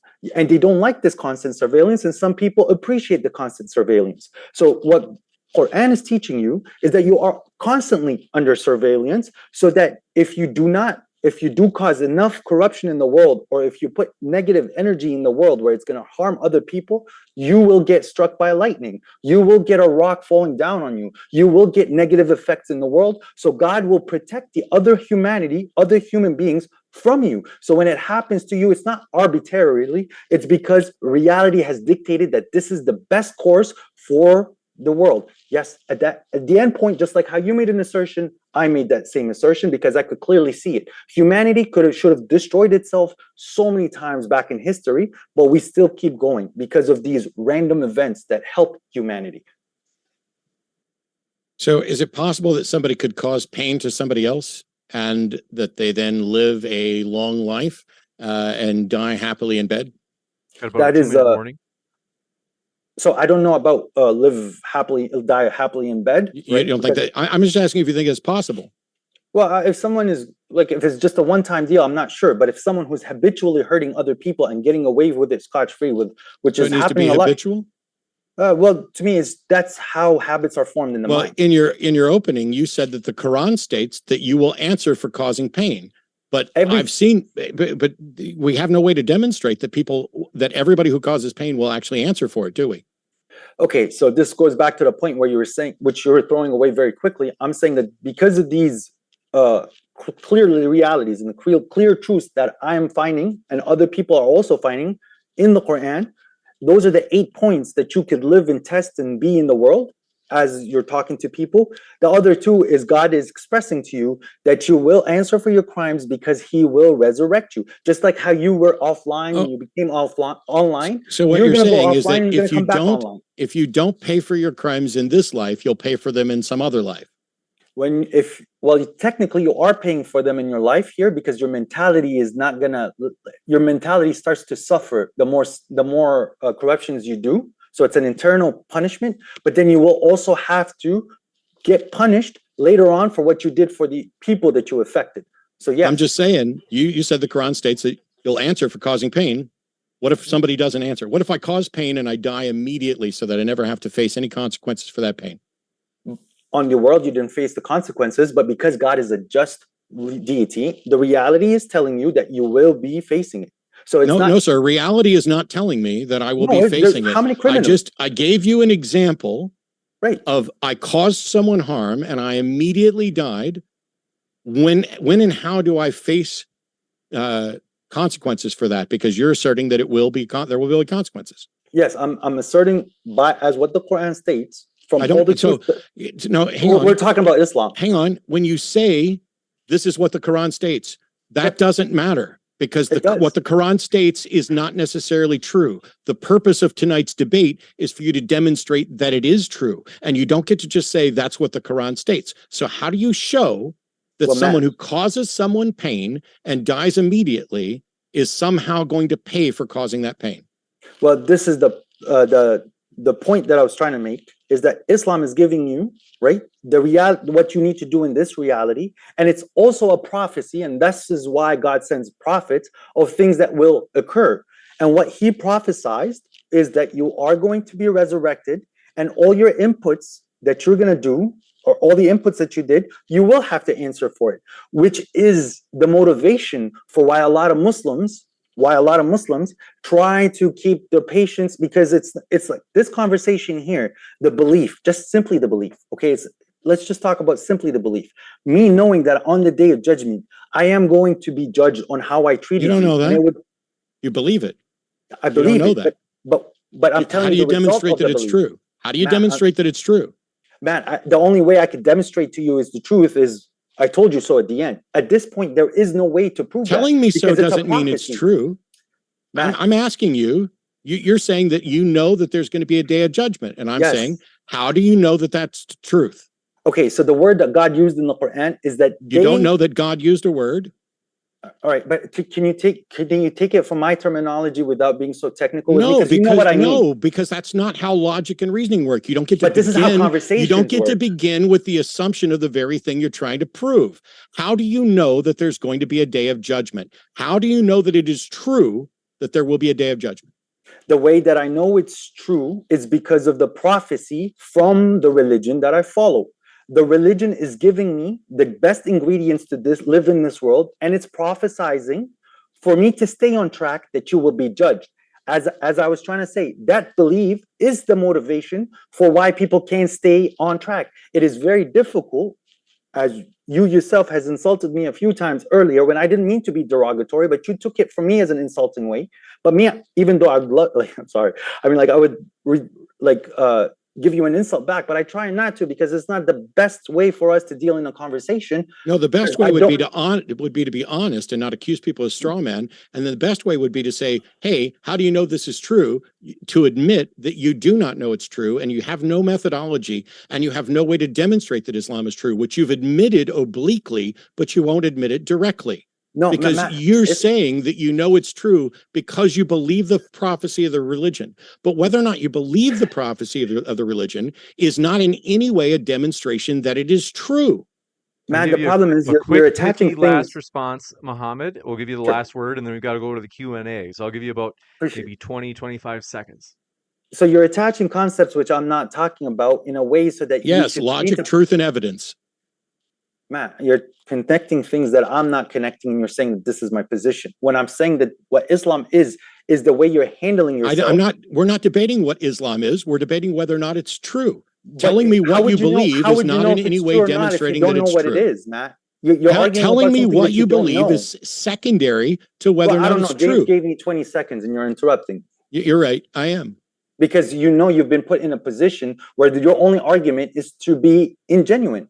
I'm the only one here with an argument. I'm the only one here that's talking about logic you're and the evidence. only one that You're the came one back that to me with admitted constant that you lies. have no Everything that I way said, to you took it out demonstrate of that it's context true. because this is what Everybody Christians do here can very see well. that. They don't listen. They this have a might problem be with listening this and might be an comprehending. opportunity Deaf, dumb, and to blind, go as into the God said in the Q&A. Quran. We have a problem listening comprehension. We're deaf, dumb, and blind. Cool. You are because All you've right, we're gonna jump into the attached concepts Q&A. that I have We're not gonna. said I I got don't. with I it. each just other. don't. I think this is It's a Q&A. good where we'll refresh things Yeah. with. I want to say thanks for your questions, folks. Both of our guests are linked in the description, as well as if you haven't yet, we do appreciate your support. Hit that like button. Appreciate you being here, no matter what walk of life you're from. This question coming in from Notion. We got this pointless poppy says, "How do you tell the difference from a reality that is God from a reality that is not God?" I think this is Mohammed, this might be referencing earlier when you said that reality knows your thoughts, for example.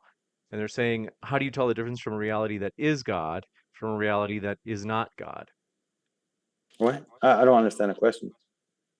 I think they mean, well, I mean, maybe maybe it even goes back to the idea of like, does reality know your thoughts in the sense Yes. that like, is reality cognizant? Is it actually sentient? Well, So if you are part of reality and you thought and you're aware of that thought, therefore reality knows your thought. It's a very simple logic, like a logical statement. But I think my opponent fails to see how reality is the set and you're a subset of reality. If you're aware of that thought, the reality is aware of your thought. But he's seeing the aware of awareness. He just wants to get into the technical words, but he's very like he's understanding what I'm telling him. So I when you're think saying that it's reality doesn't know makes no sense, then it's not reality. in theory, like, let's say though that, like, just as a quick follow-up, like if we said that like atoms are small, right? You'd probably agree with that. Okay. Okay. And then like if we said like an elephant is made out of atoms, and then I said, Muhammad, an elephant is small. And you might be like, well, it's not though, even though part of it has the property of it, you know? I think I'm not trying to take sides. I think that was just the point that Matt was trying to drive home was Hmm. that this is the way I interpret it, is he was saying, let's say that, he says, okay, I grant that I know reality, or I should say, he grants that he knows his own thoughts, and then he's saying like, but I'm just a part of reality. How can we say that because I have thoughts, that reality as a whole, which I'm a very small component of all of reality, has thoughts? I think that's. Do you get where the questioner's coming from? Where they're saying like, isn't it possible that reality doesn't have thoughts?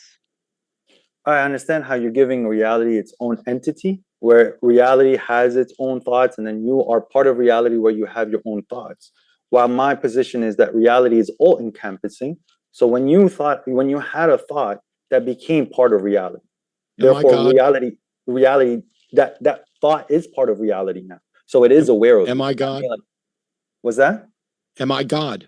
You have a small, as God said that he gave you a small spirit of him, and everything that he was created by was his word. You yourself is not fully God, but you have a small tiny part of God, and that's true for everything and everyone. How do you know But it's true?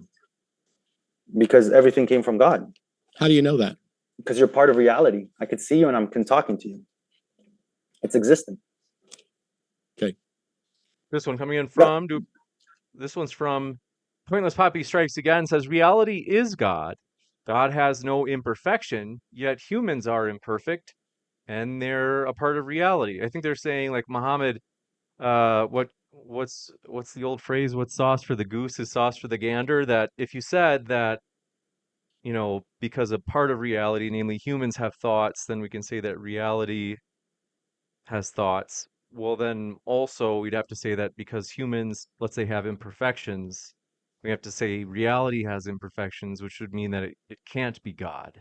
Because I think that you were earlier saying that reality is God in a way.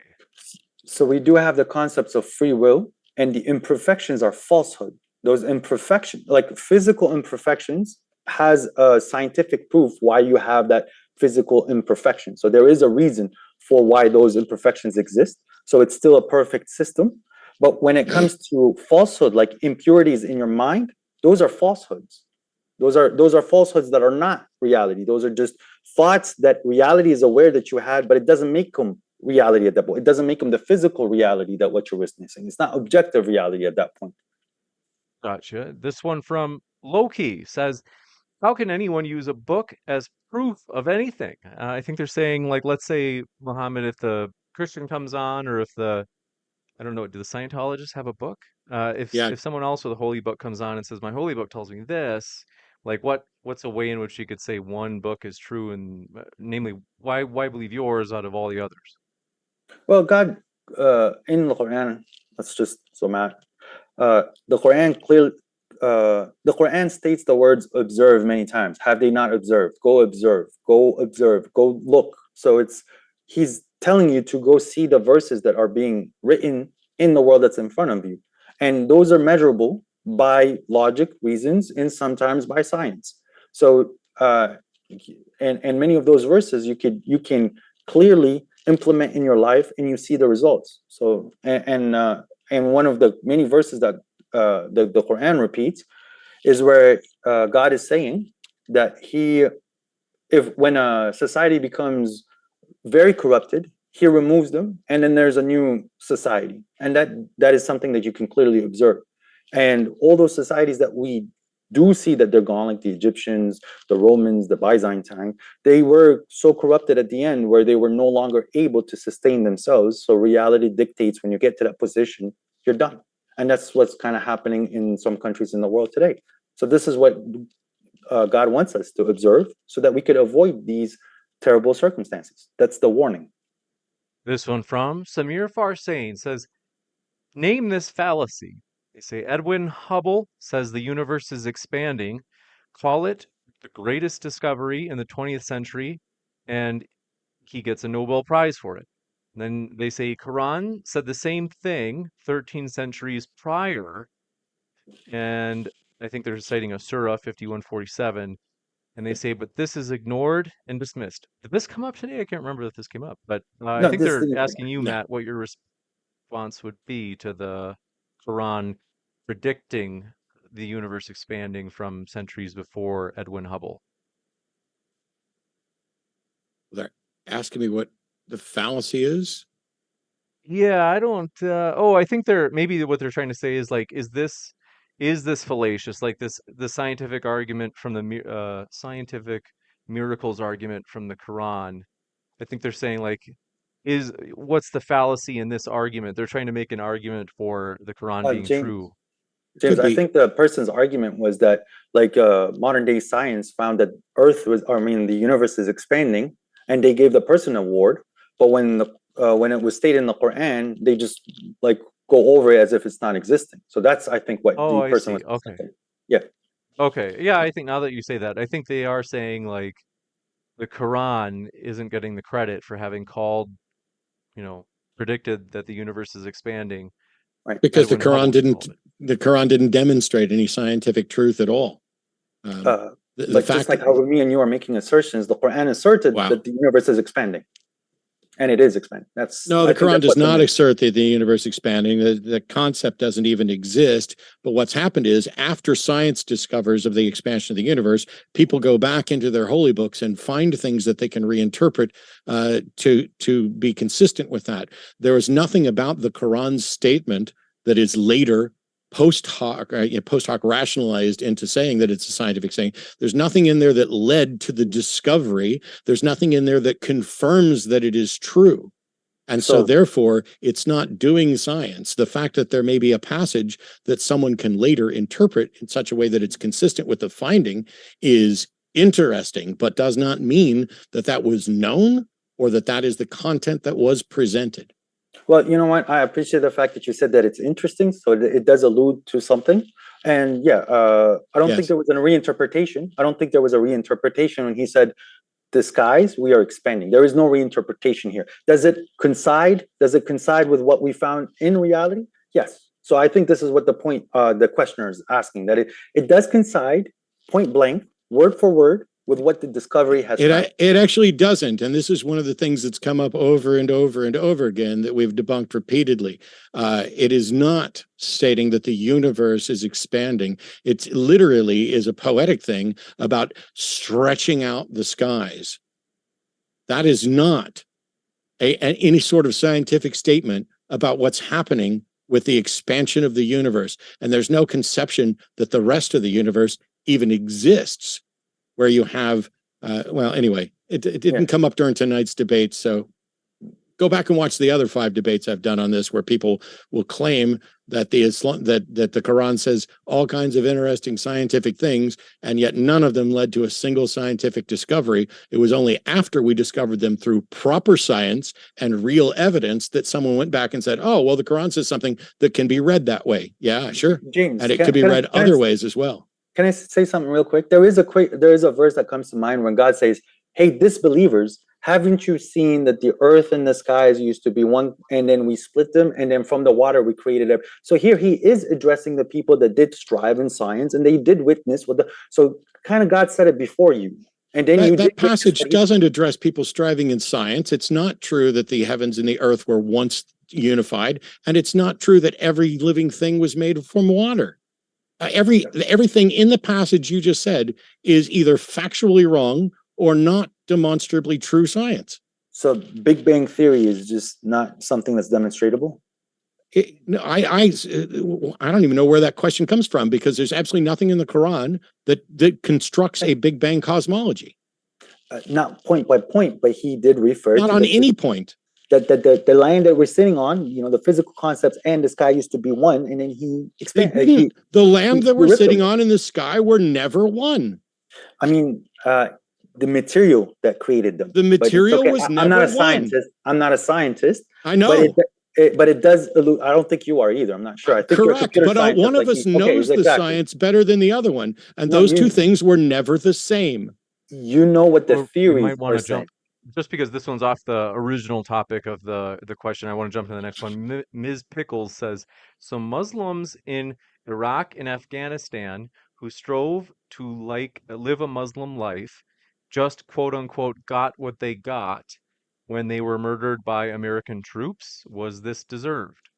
Well, here's the thing. So the religion was there to liberate people. So if people coincided and they stuck to the values that are in the Quran, and they didn't attribute falsehood, they could have been they would have had the ability to have a more meaningful society where it's not trapped in the 8th century, where they could have gave the Americans a run for their money and they would have survived. So reality dictated because the other side worked so hard on sciences and technology and spreading their influence in a certain way, because they did put that effort, they did get what they worked for in whatever reality allowed them. And on the other side, because they were so busy fighting with falsehood and fighting among each other with things that does not coincide with what the Quran is saying, they lost. So yes, it is what you are doing. It's like someone going to the gym and someone not going to the gym, and then they get into a physical altercation.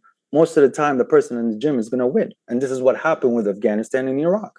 Their societies crumbled because they're stuck in an 8th century mentality, unfortunately, where the Quran, it beats all of that society evolutions, because it keeps you in check. It keeps you strong and it keeps you learning. But they can't have that privilege. This one from Pointless Poppy says, reality is God. God has no imperfections. Yet humans are imperfect and are real. Oh, they told me that they you read this in twice. So that was one he covered. Robin Webster says, all religions claim to be true. The holy books claim to be true. If I come to earth with no concept of a God, what method would I use to find truth? Sorry, can you repeat that question? They said, all religions and holy books claim to be true. If I was an alien coming to earth with no concept of God, what method would I use to find the truth? Well, the truth will still exist on the planet that you're from. So whatever you're finding in reality that coincides with what you're seeing here in humanity, it should also coincide with with wherever you're from in the environment that you're in. So for you to test truth is trial and error at that point. And then you have your logic, you have your reasons, and you have your natural being, your natural essence, which God calls fitratullah. So that's all ways for you to see how the truth is. And of course, you have your scientific methods, and you have all sorts of sciences that God gave us the knowledge to use to find the truth. KV says, for Muhammad, if getting struck by a lightning bolt is an example of God's justice, does that mean that lightning rods prevent God's justice? Even if there's a lightning rod, that lightning can still hit you if it was dictated to hit you. So the lightning rod plays in a way to mitigate the risk, but if you're going to get hit by lightning, it doesn't matter what there is at that point. You got it. This Because one it's coming not in 100% proof. MK, let's see. Lisa Richardson, sorry, okay, got it. Says, Muhammad, why did Allah give my child debilitating mental illnesses that have greatly reduced his well-being in life? I think they're saying the issue of children is that it's maybe hard to understand if they have, as she mentioned, debilitating illnesses or hit by lightning. I think she's wondering how is that just if most of us tend to think that children haven't. Done anything. Right. Right. So the way I see it, and of course there is an assumption because I don't know what is the direct cause for that child to have that cancer, but it is the results of all of us. So it's like all these vaccines that people are pushing, all this lead that was being pushed. We can't. We got to stay within YouTube terms of service. So Oh, I sorry. just I mean, in the no third B world. word. I don't know about the U.S. and all of that. That is not a field that I understand. So it's not something that I'm going to talk about. Clearly. Let's not talk No. about it. But I'm saying like, sorry. So the genetic modifications in food, the leaded petrol that was like they used in cars for a while, the plastics that we're finding in the environment, all this corruption is causing health issues and mental issues for people, which is a corruption that we cause on our own. I would like to know if certain diseases existed before this corruptions happened, and and I would like to see the evidence for that. If people did have these severe consequences that some of the children are born with nowadays, and it would be an interesting way to see. But I don't think naturally we were born with these imperfections, but we cause it with ourselves because of the corrupted mentalities. And again, I apologize about that comment. So This one coming in from no hard feelings. This one from Wolfie Adder says, simple. You get what you earn, or somebody else gets what you earn, or something you did not earn, or what somebody else earns. But Yeah. you do not earn anything because you get what you get if you earn it or not. My brain hurts, they say.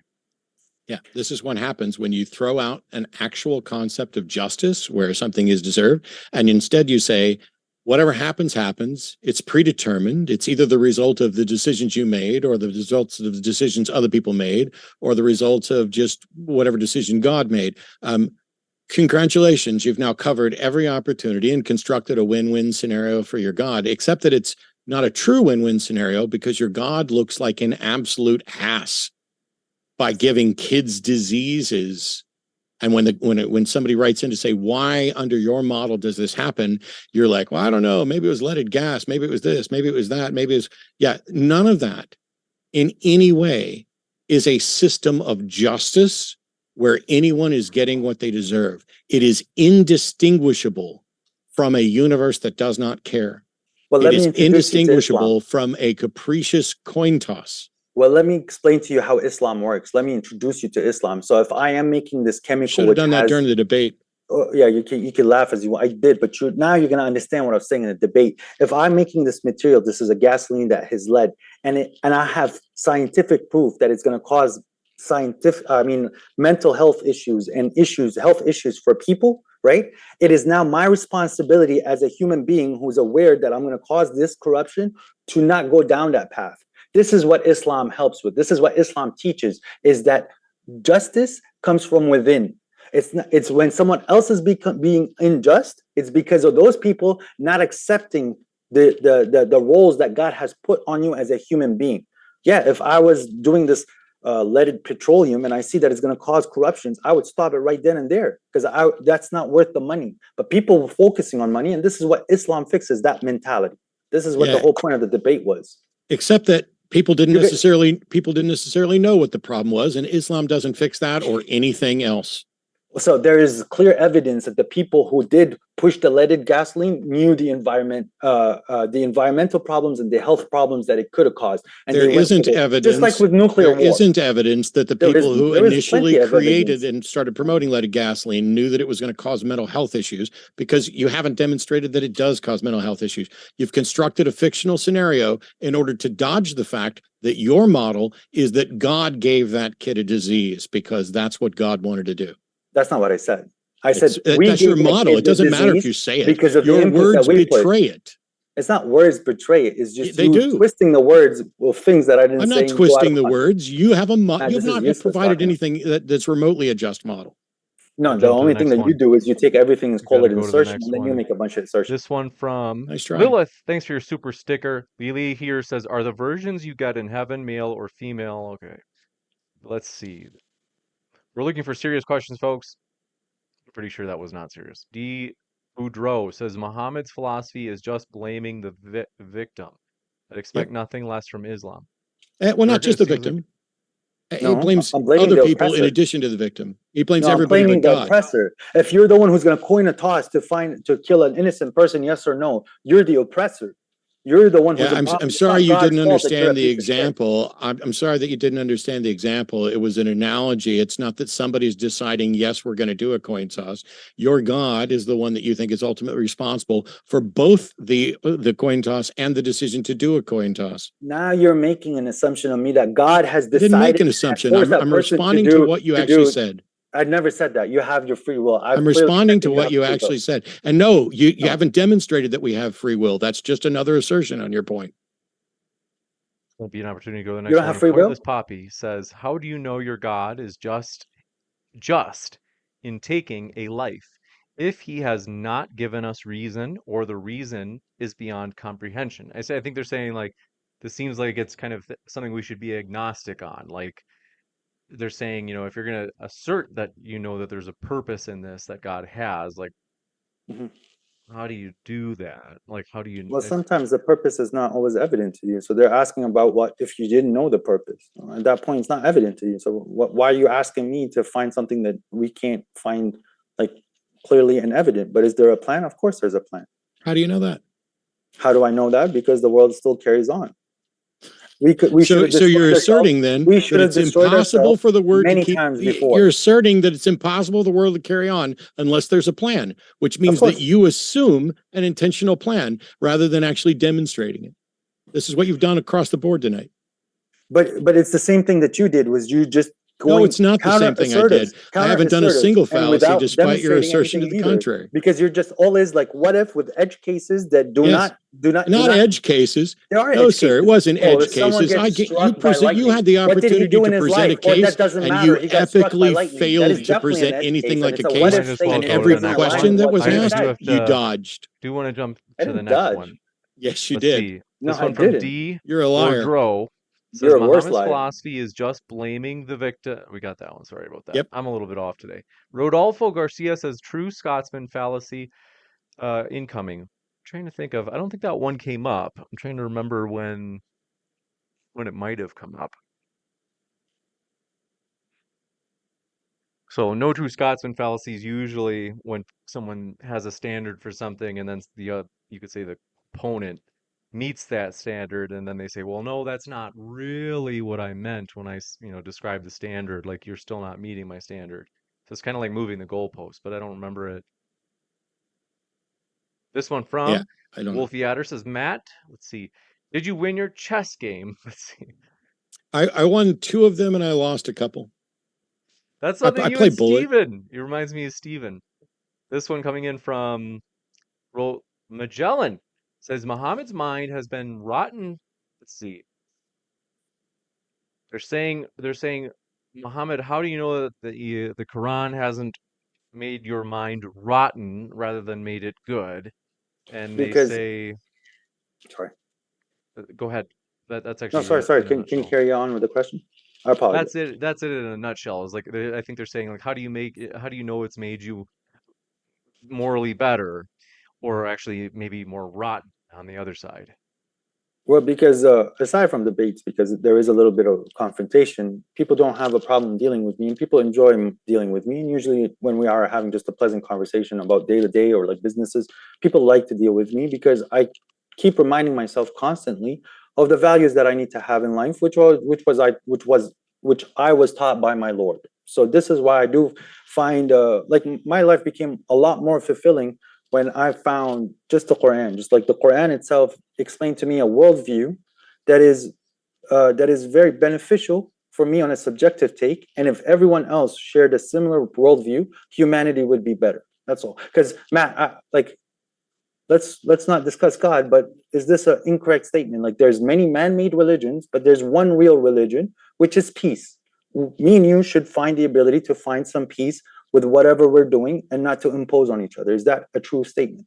I don't think Well, there's not a true statement. Sorry, is that a comforting statement? Is that a good I statement? don't care if a statement is comforting. I care about whether or not it's true. The subject of the debate was, is Islam true? The fact that you find it comforting or that your life's better is not in any way a demonstration of truth. And while Well, then I is would the love, statement true? and while I'm still talking, and while I would love to find ways to be to strive for peace together, and you and I can work towards peace together, I'm not going to be advocating for religious assertions that are false. And certainly not if they're going to lead someone to pervert a sense of justice, to pretend that capriciousness is justice. And maybe people get along with you because they haven't asked you why their kid got a debilitating disease. Maybe they get along with you because they don't know that your sense of justice is one that is perverse. Maybe they get along with you because they haven't had the discussions about how do you demonstrate that what you believe is true, where you just assert that you believe it's true because you believe it's true and you found it useful and you think that it's given you a better life. How did you determine that God was the good one? Excuse me? Well, is there an evil one at all in your model, or is there just God? No, it's just God. There is no evil God. Okay. How did you determine that God is, in fact, good? Because the closest you've come to saying, here's what's good, is because what you're saying is good is compatible with your understanding of God. But how did you determine that the God that you think you understand is, in fact, good? Because if the God that you understand is a flawed creation of your mind or somebody else's mind, and you judge it by its own, I would be perfect if you judged me by my own views. And so it's not enough to say, oh, God is good. You need to be able to demonstrate that God is good. Otherwise, you're just pointing to something and saying this is good, but no, there's no justification for it. Because from what I'm understanding of how the Lord is treating me personally, I'm also reflecting that to the people and the people around me. Of course, it's not to the same level or anything close to it, but it's what I'm learning from him. So it's like, for example, like, me, I might not know something and I might get upset at something and I might lash out at people while I was in a complete incorrect position. But I believe my Lord is allowing me to go through the actions until I find the point, if he allows me, to see that I was incorrect. But he's not punishing me for lashing out at that point. It's just so that I can reach a conclusion where I can learn and grow from it. And this is what I do with everyone else. But that's like what you believe. I asked how. See, here's the thing. But Matt, this is it. Life is trial and error. So I got no problem with trial and error. I have the issue here is Islam true? But these are the values of Islam. And when you say that you think it's true because you believe it, and when I ask the questions of what method can you use to show that it's true, you have none. And when I ask how did you determine that God was good, you have nothing other than you believe it. Because they exist in humanity. The values that you use, that the Quran is preaching, you use them themselves for you to have a normal, easy, like a conversation, easy life in a somewhat of a purpose. It is what the Quran is preaching. The things that align with the truth and reality, you are finding themselves. The Quran is perfecting an idea for you. We're not finding the same things to be true. And the fact that you're going to the unseen. Fact that something, I'm talking about everyday life. The fact that something exists in reality does not mean it's good. If something exists in reality, it does not mean it's necessarily good. That's a true statement. There you go. And God is reality, which means God isn't necessarily good. Thank you. God said he himself has We have to created go. evil and good. Okay, I've got but a. when the evil is Why would a being good being caused, create evil? because that's the role that he created in this world. So there's evil and there's good, and We you Because have to get do that's to the this, but way both. it is. we Not really a have to go to Wait, the reason, wait, not next a wait. one. truth, Right, We because just that's had the a way it lot is. of we got a lot of questions we Sure. got to fire through. Alfonso Pulse says, "I live in northern England. Thanks for that, Alfonso." And I didn't understand your question, just so you know. MKV says, Muhammad, have you ever questioned your own beliefs? Of course, you question your beliefs so that you understand your beliefs. You need to understand what you're believing and you work with it. So when I'm saying that this is how it works, I could clearly see there's evil in the world and I could see there's good in the world, and God has created both of them. But then I am getting the explanation on why evil is here. And God is explaining why evil is around. But Matt doesn't give me the opportunity to express from what I've seen. But that's fine. And it's not something that's a long topic on its own. But that concept of what the religion is preaching as a whole reality is concisive.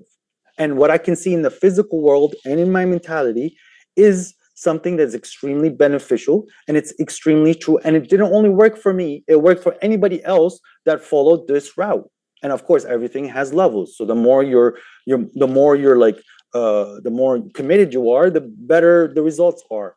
But when it comes to the concept of the justice, God in this book clearly states that there's a resurrection where everything will come back to equilibrium. So yes, there is justice that we're not going to see right away, and there is justice in the world, and there's injustice in the world, but the injustice is going to be taken care of later.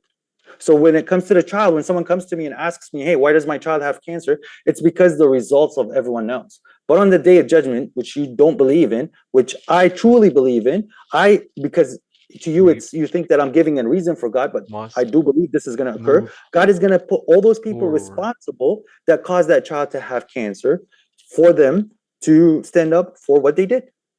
We've got to move forward. I do want to quick, I forgot to mention between sections, folks, if you happen to be a Muslim and you want to debate, reach out to me at moderndaydebate@gmail.com. There are very few Muslim debaters out there. And so if you are interested, if you shoot me an email, we're going to go to the next question. Thank you very much for your question coming in from Della Luna. Says, can we get each speaker to define truth in maybe one or two sentences? I did it during my opening. The truth is that which comports with reality. You got it. And then Muhammad. Well, God in the Quran says God is reality and God is the truth. So that kind of coincides with what Matt said. No, it does not. It does. This It one and the same. absolutely does not. And the fact that does. you think it does says everything that's wrong with this debate. No, it's what's This one- wrong with this debate is you're having this personification of God or an idea of God that isn't what God is. So you yourself have not been able to define what the definition of God is. But if you It's do not look my at the job to dominant, define God. You get exactly. to So define you're God. looking for something you don't want to define. But if you define It's God, hilarious it how every fits time I reality. correct you on something, you say exactly as if you were right all along. No, You it's weren't. because It's embarrassingly I'm bad saying at this point. exactly because this I'm one seeing the from deficiency in your KV. mind. This one from Illogical. KV says, Muhammad is the reason Islam is true because it says believers are deaf, dumb, and blind. Is it just ad hominems against unbelievers? I haven't heard you give a good reason for why Islam is true. That sounds like an emotional argument because it's not about the derogatory sense, or God is not putting people down in a sense where he's insulting them. Is they literally become deaf, dumb, and blind. They can't Literally. literally in a sense. But you see, you pick on the word, you don't let the man. Yeah, because the words matter. The truth matters. You're here to defend if something's true, and you can't even do that. How can I not do that? You don't allow me. Even be See, clear you're doing the with same your thing now. language. You're technically, I can't do that. It's Now you're hyperbole. asserting on me. I can't do that. How dare you assert on me? I can do that. But you haven't done it. I'm sorry that I assumed that you couldn't. How dare but you're you the one say that that I am suggested if being so something's happened technical? 8 times, I can reasonably assume So when that God 9 is and saying 10 are going to be people the become deaf same. and dumb and I'm blind sorry like that you that, failed 8 times it's and their I mind. assumed 9 and It's not, 10. as You're God right. said, That was a it's fallacy not that you taught me earlier their tonight. eyes that go blind. It's their This heart might that be go an blind. So they don't opportunity. see My the heart was already consequences of blind. their actions. And So when it's not their I ears think that don't Muhammad, work, it's going them back not to able that, to understand. Like I just think like how they're Matt sent it. going back to that one. They were saying, is it, how do you know Islam is true? Maybe like in 2 sentences if you want to summarize, because I know this is a topic that's Sure. come up a lot tonight. So, James, what I was trying to explain is that God is not using it as an ad hominem, or he's not trying to insult the person It's not an insult on the person, but rather the heart goes blind and the ears, they hear the words, but they don't listen. And their minds, they cannot comprehend what's being said because they're just so lost in their thoughts and their brain waves, and they just want to interrupt and be so technical with things that is just not what's being said. So what I was trying to explain is that that is a clear truth. People who align with falsehood, it's very hard for them to concentrate and to listen and to have a mind where they can try to understand the other person's perspective, regardless if they agree or not, because they become deaf, dumb, and blind. And they don't know the results of their actions. That's the blindness. So it's like they're doing things that they don't see the long run or what their actions can cause. And that's a very valid truth that you could see in reality. AD says, is it possible that Prophet Muhammad sinned secretly and therefore went to hell? Can you say for certain that he didn't go to hell? Who asked that question? AD is their name. I'm not sure. Well, but no, I don't believe that Prophet Muhammad is going to hell. That's a dumb question. Thank you very much. This is let's see. Dead soul. Okay, I didn't understand that one. Kathy Tudor says, Muhammad, if my tribe explained to me what death, or that death is nothingness, where do I go to find evidence that what I've been told is wrong? Also, I can't read. Well, you're trying to tell me to explain something in the unseen. As I said, the only way that you can understand the afterlife is dying and seeing the afterlife. But for me, it's a faith where I'm seeing everything in the physical world and in the mental realm that I'm in right now is coinciding with the Quran. So the verses about faith, I'm accepting them as prophecy. This one from Dead Soldier says, any chances that aliens have been mistaken for gods? No, I don't. Well, people mistake things for God all the time. People think money is God. People worship all sorts of false realities, associating it to God. And this is one of the core problems that falsehood is. It's just like the denial of God. So you're associating an idea and attaching it back to reality, which is not the reality. So this is the problem. It's the same thing. Chance, Matt?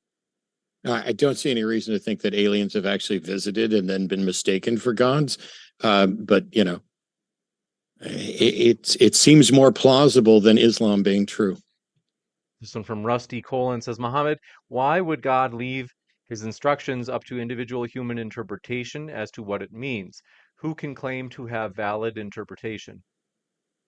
Well, the way that I understand is the religion isn't more so of structure, and when you try to structure a religion, you start to falling into the same traps that like the Catholic Church fell into, Sunnism, Judaism, where it becomes a state-run program, and where it's in a sense of oppression. It's our word, and we're going to kill you. And then the other side is where the book is guidance. So the Quran is giving you guidance, and your guidance is not going to be as someone else.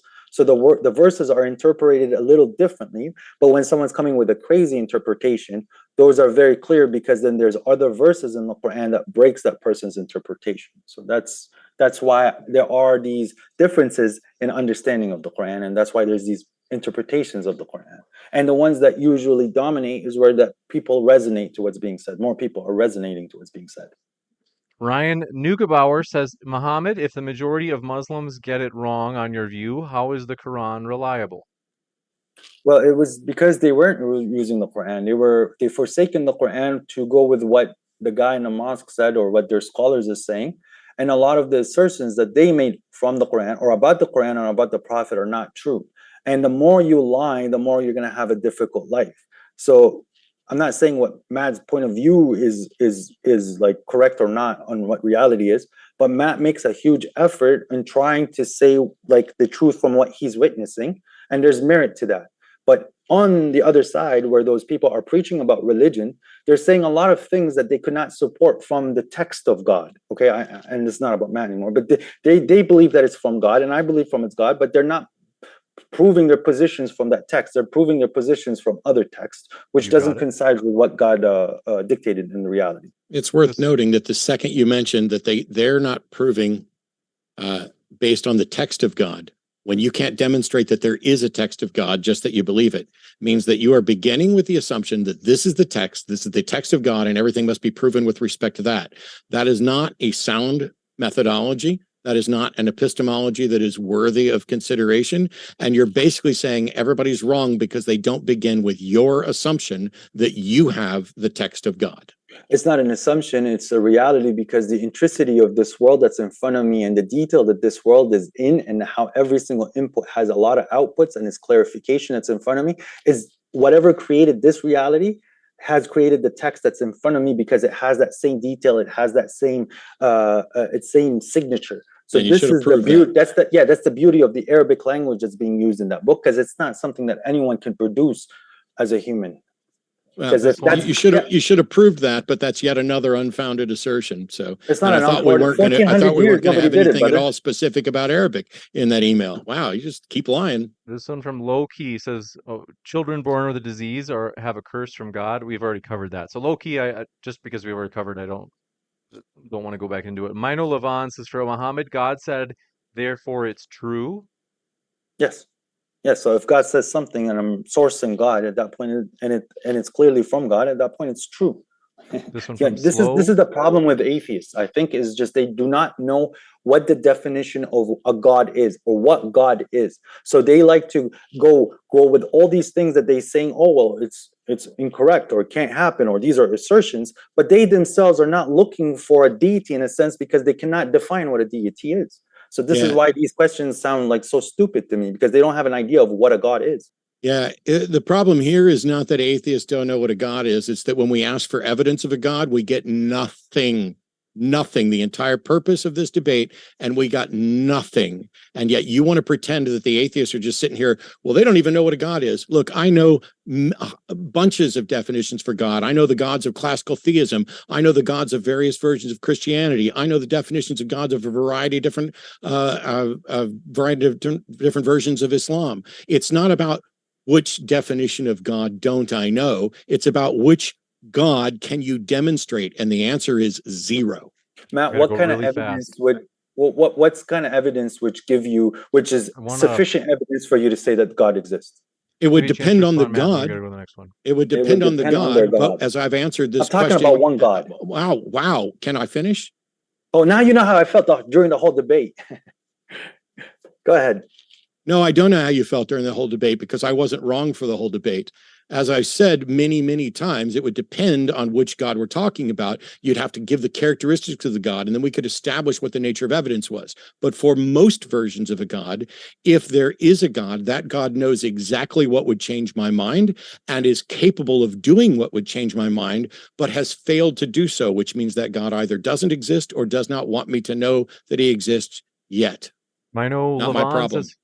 Says for Muhammad, God, we got that one. Slow John Doe says, question for both. If hypothetically a religious text had a scientific miracle in it, it still does not prove that the text is from a god. It could be a text by demons or aliens as well. Haha. What are your thoughts? There's a few verses that kind of answer that specific question, is in a sense that if it was from demons and aliens and all sorts of other creatures, then it should be reproducible. So you could have another version of it. So like a different, like part 2, produce it. I have no verses that address that, and neither should anybody else. Verses don't get you to truth. This one from Mino Levin says, why did Arabic word lose all their science? Why did the Arabic world lose all their science and intellectuals from the past 800 years?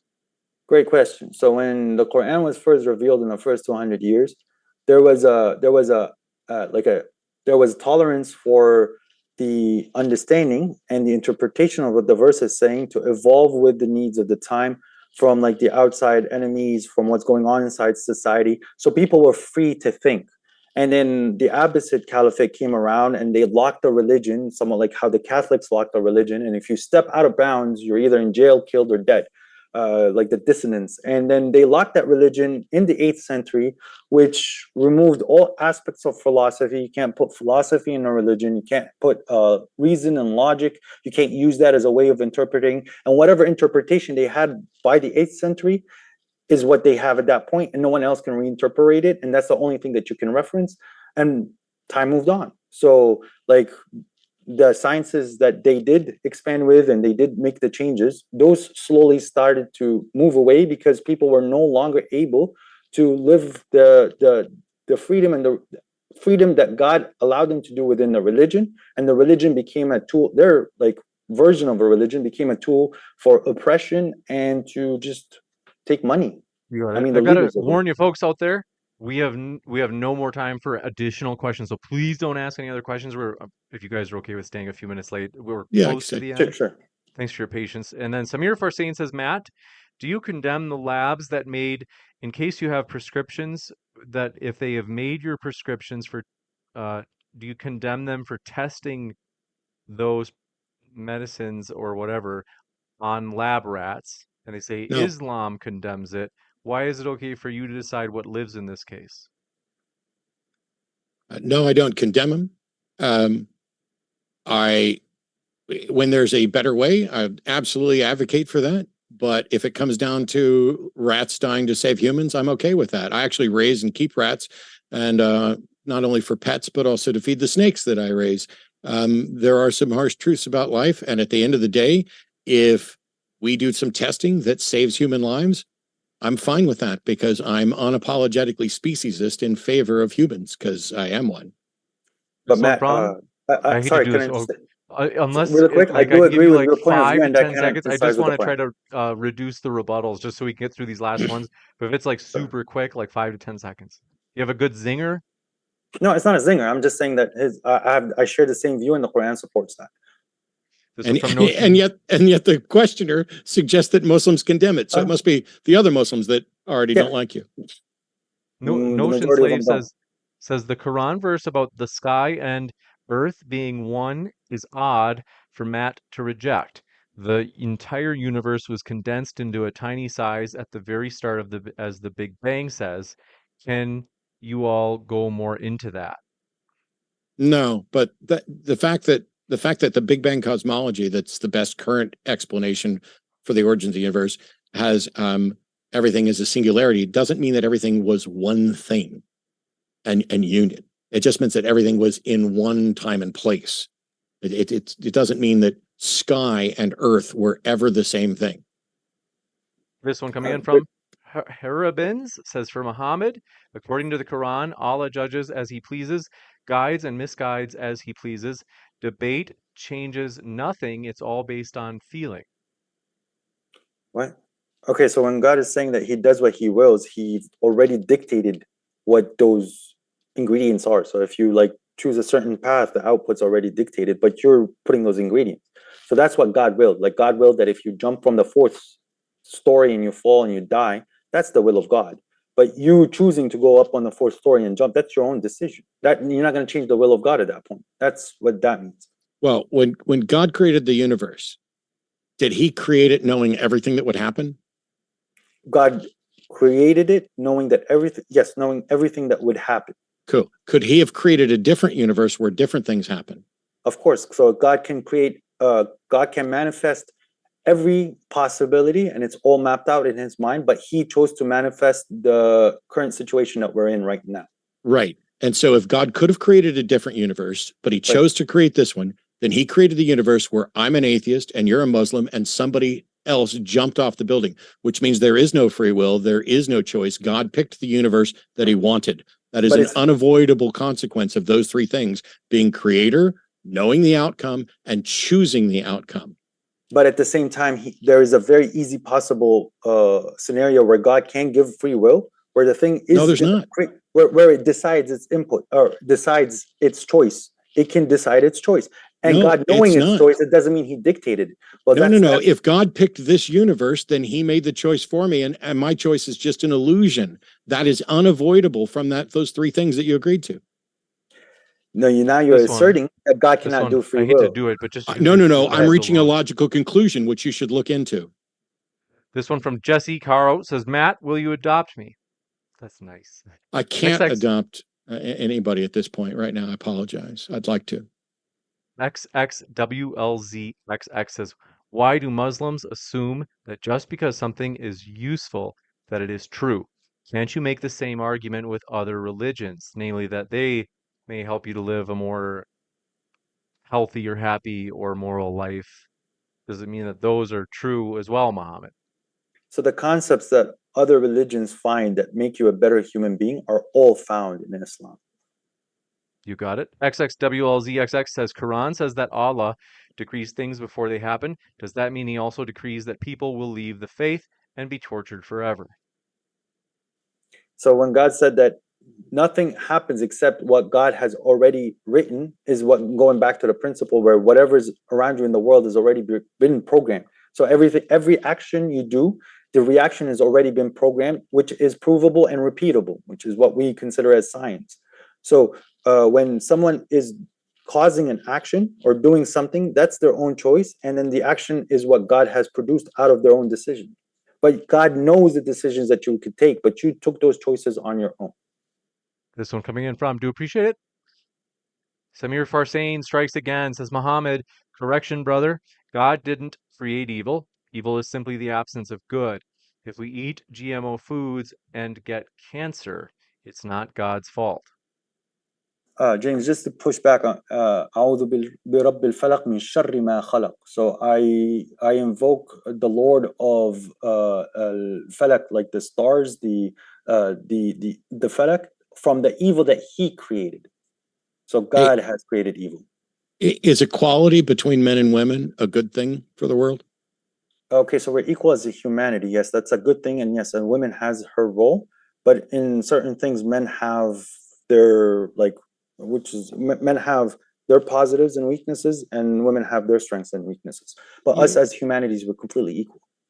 Well, completely equal. So when it's time to get witnesses, why would you need two witnesses, two women, as opposed to one man? So the witnesses in the contract, God is talking there for two women instead of one man. And the verse that, within that verse, God is saying that He's addressing if one woman forgets, the other one will remind her, which is alluding, and I think it coincides with what science is saying, that women have a problem with memory. So it's like when they're older, okay, women have more memory problem than men. And I don't need to talk to Muhammad anymore for any of the rest of the questions. That is awesome that he's going to claim that science advocates that we should have two women as witnesses because their memories are less reliable. That's not what I said. That's not what I said. It is what you said. Go back and rewind. I said that God is saying that you should have two witnesses because of memory issues, and I'm saying science supports that women have more memory issues than men. But you're just so looking for reasons to be a prick.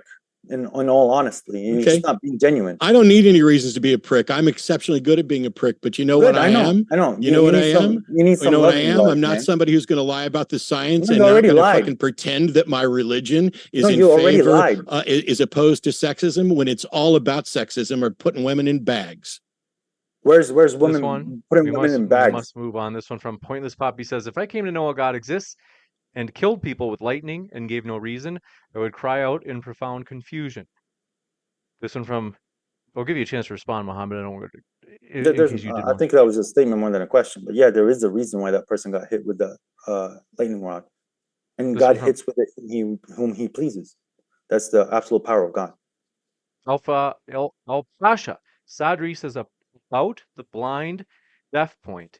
If your God can't communicate His intentions to those people better than what an average Joe can, then that God is not really that omnipotent. They're all powerful. Sorry, can you repeat that, James? I missed the first part. One sec, the page is reloading on me.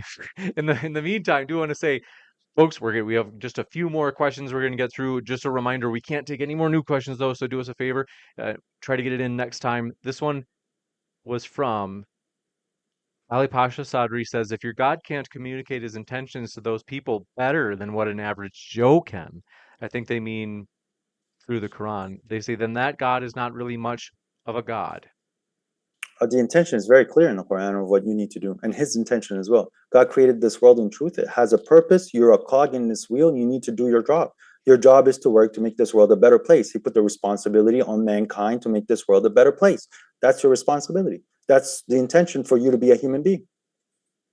That's something that I opened up in the opening on what Islam is preaching, but that's not something a man wants to discuss at all. He just wants to go into things that he can't himself prove or not prove. So, no. You just asserted that I want to go into things that I can't prove or disprove. I'm sorry. The burden of proof is on you. The subject of the debate is Islam true? You don't get to pretend that I'm avoiding demonstrating the truth of my position when it's your position that is on the debate, which you've completely failed to demonstrate. Matt, unfortunately, when I was talking to you about what Islam is and how it existed prior to Prophet Muhammad, that whole conversation you don't want to talk about, and you wanted to talk about how you're finding fallacies in things that are not fallacious, like they're not wrong. And then when I'm trying to explain, I'm sorry, but they're not fallacy wrong, doesn't mean let's go wrong. back to I'm the sorry topic. that you don't have the first clue what a logical fallacy is, but a fallacy does not mean wrong. And I didn't find something. I was pointing out a fallacy that was a contradiction with your statement, period. The fallacy that you said that you found in the Quran was a fallacy in the way that you interpreted and understood. No, sir, it's not interpreted or interpreted. It's a fact. Oh, I apologize that my English is not up to par for you to sit there and point at.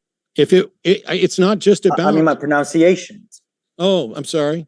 Yeah, that's not a problem. It's just you're a prick. That's what happens when people like you. That's a fact. I'm a prick, but you know what? I'm right. And I'm not a coward, and I'm not a liar, very much and I'm not going to sit here and pretend that you committed a fallacy when you didn't. I'm going to point out the fallacies that are there. You didn't talk about Islam. You're talking about the things that you're comfortable with talking about, where you're saying that anything that's being said is an assertion, but when you want to talk about the values and the morals of the You should look up assertion, and you should look up logical fallacies. Keep whining. Keep crying. No, brother, it's easy. You're already going to be defeated, and you're going to go into that. I'm not going to be defeated. I'm not going to be defeated by you or your God. Your God couldn't so much as give me a fucking hangnail. I have zero fear of you or your God.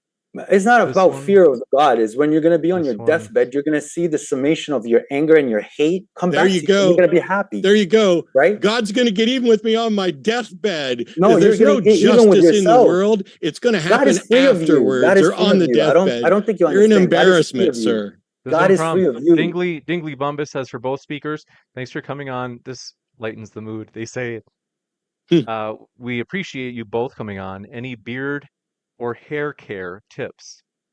I have no good beard tips. For me, it's conditioner. Thank you both. Real person says, Muhammad, if one were to think a false reality, that should then become reality, right? Or do you now disagree with the fallacy of composition? Well, it can't be a false reality at that point because it's falsehood. It's not reality. It's you coming up with a scenario that is not alluding to what the actual reality is. But here in the reality statement is that you are capable to come up with that fantasy. That's what the reality is dictating. This one coming in from Metal Raven says, Muhammad, when my gods morph into the Megazord, he is far stronger than Allah. Why should I praise your God when he has never been shown to exist? I think this is kind of going back to that many gods objection of like, why your God? But there's one reality. There's one God. We're trying to understand that reality. And how do you know which one it is? The reality that you're in. Prove to me there's more than one reality. That's not you. No, you're the one that the proof. I'm sorry that you don't understand logical fallacies, but when you assert there's one reality, and I say, how do you know there's one reality? You don't get to reply with prove to me there's more than one. That's shifting the burden of proof, and it is absolutely garbage fallacy that you should recognize. This is logic 101. No, you made a claim, and I asked you how you knew, and you said, prove me wrong. Because I don't think you understand how the reality consists. If there is another form of reality, it's still the same reality because you have to. Yeah, you don't. I'm the one that doesn't understand. For you to understand, if there's another reality, you have to be present in it. You should stop while you're way behind. You're just an idiot. You're an idiot. I'm just an idiot. Reality is. We've got one more question. Go take a course on logic, noob. We've got one more question. Take a course on logic. You're the idiot that doesn't understand basic Boolean logic. If true, if true, then true. But if false, then false. But the problem with you is if true, then true. If false, then false. I'm going to get that. It's a tattoo. Good job, buddy. This one from Bite Me.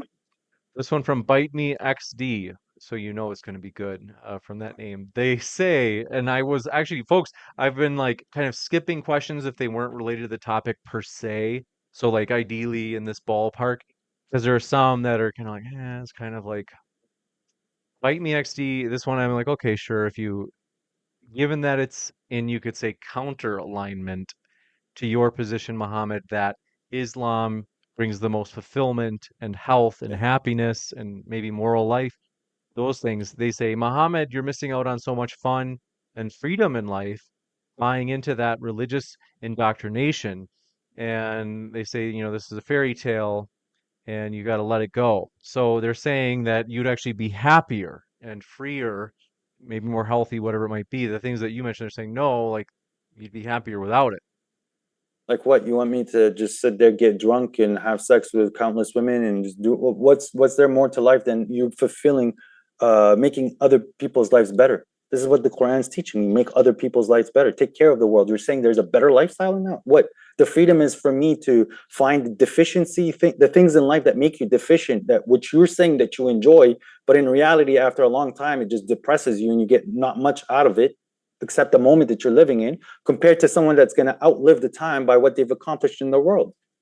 No, I'd rather take the other option, that I'm going to strive on myself. I'm going to stop myself from following these desires that at the end of the day, that doesn't produce much for humanity. I'm here to serve God. I'm serving God by making humanity better, because by serving God, God is free of me. It just makes our life better. This is what the worldview, this is what Islam is preaching. What are you doing to make life better for homosexuals?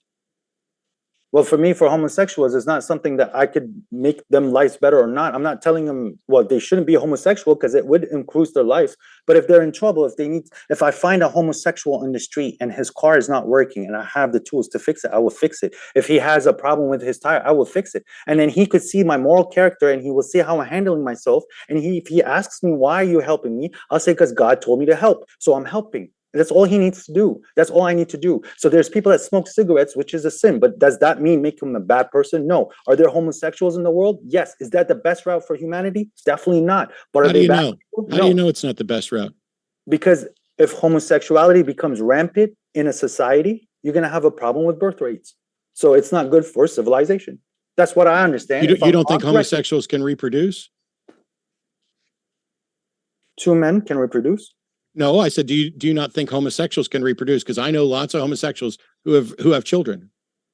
So two men can have a child. I didn't say that. I'm sorry that you're having difficulty understanding this. I'm questioning. But like, homosexuals can reproduce. Child? Yeah, they can. Do you realize that homosexuals don't just have to have sex with men, and women don't just have to have sex with women? Well, the point that was being addressed in the Quran more so is the men having sex with other men. That's the point. Yeah. So what are you doing? What are you doing to allow the people who want to have sex with someone of the same gender to live a life and say that's okay? Well, if that's their choice and that's their decision, that's the burden on them. But I don't want it to be propagated to everybody else. So that why is it your business whether it's propagated to anybody? Why can't you just mind your own damn business? It's not about minding my own business, because if they have the right to do so, then I have the right to propagate my mentality, and they don't tell me to shut up. Because how come I'm being told to shut up while they're not allowed to told? Why they're not told to be shutting up? I'm asking why you think it's your business to intrude and tell people what they're doing is right or wrong. Because I can give advice. If they want to do it, they do. Nobody asked you for that advice, did they? I'm allowed to say my advice. I'm allowed to say what I want. It's freedom of speech. Sure you are. But the question was, but you can't tell me not to give advice. Are you running around offering your advice everywhere, or just where you think it's inconsistent with your religion? No, I'm giving my advice everywhere I see it fits, because a word of advice can change a person's life. It plants. How do you know you're changing it for the better? That's not on me. I'm doing what I'm supposed to do from the Quran. I'm giving the truth from the Quran. If someone is trying to do better, they'll do better. There's the admission. The question was essentially, how do you demonstrate that Islam is true? And his answer was, that's not on me. He's just going to do whatever he thinks. That's not the question that you asked. You said, how you know that you're making that life better?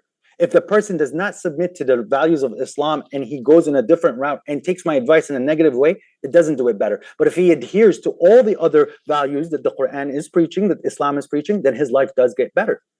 You don't know that. You do know that. No, you don't know that. Okay, and so you're asserting it. And if you knew it, then when I asked you, how do you know it? You would have said, you know it. What are the values of it's Islam, not your problem. Matt? So it's another admission that you're just a busybody. Just own it.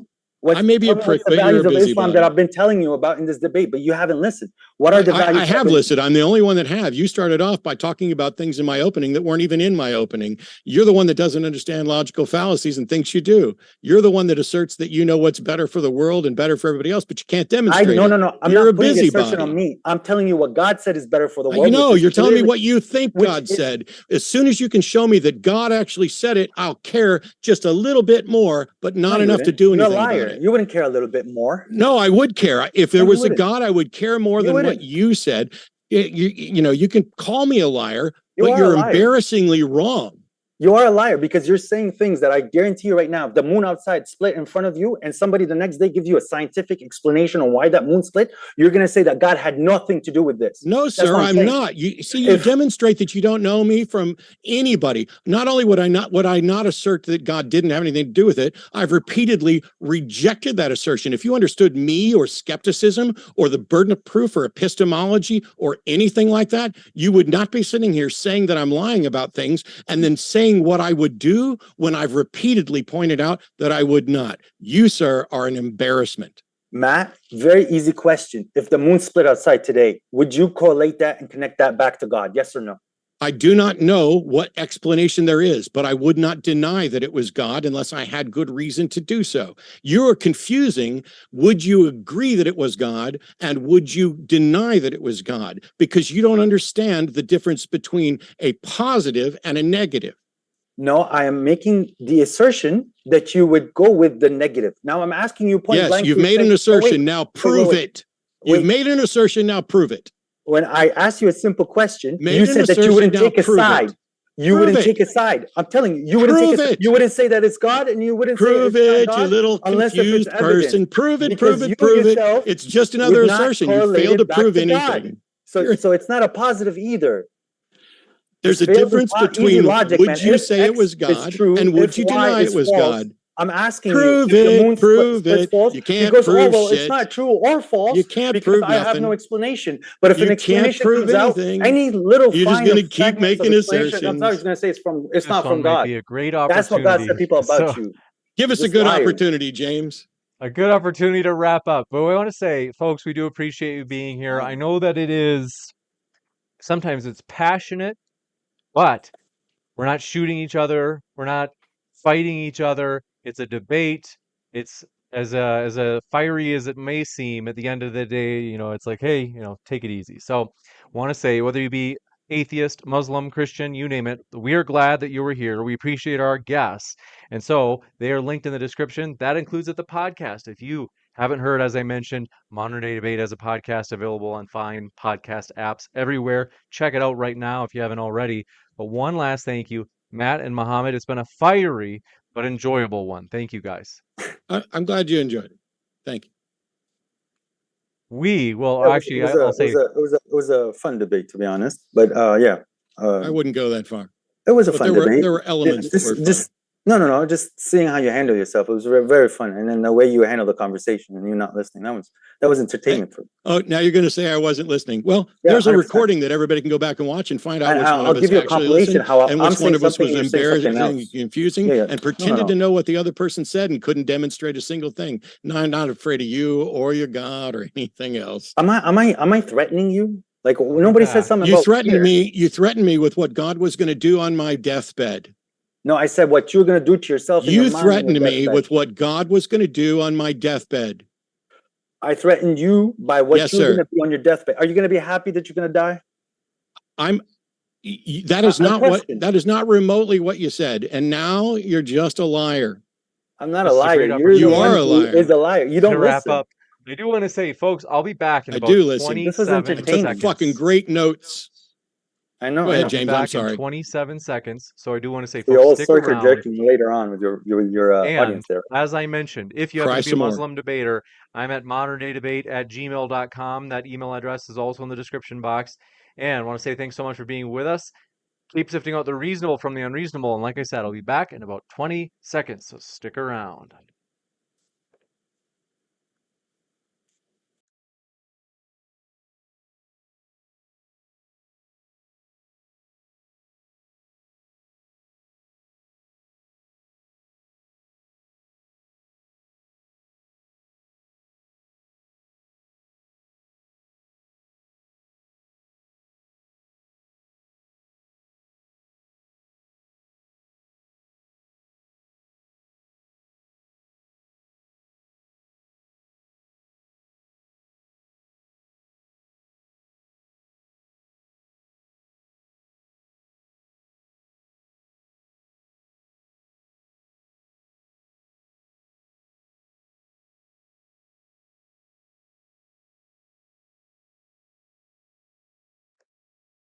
Amazing. My dear friends, want to say thanks so much for being here. Couple of things. One is we really do appreciate our guests. They are the lifeblood of the channel. So don't worry, I'm loading up my camera right now. Want to say, for real, we really do appreciate them. So please attack the argument instead of the person. I know that sometimes it gets fiery and you're like, oh, I want to tell them that they're this.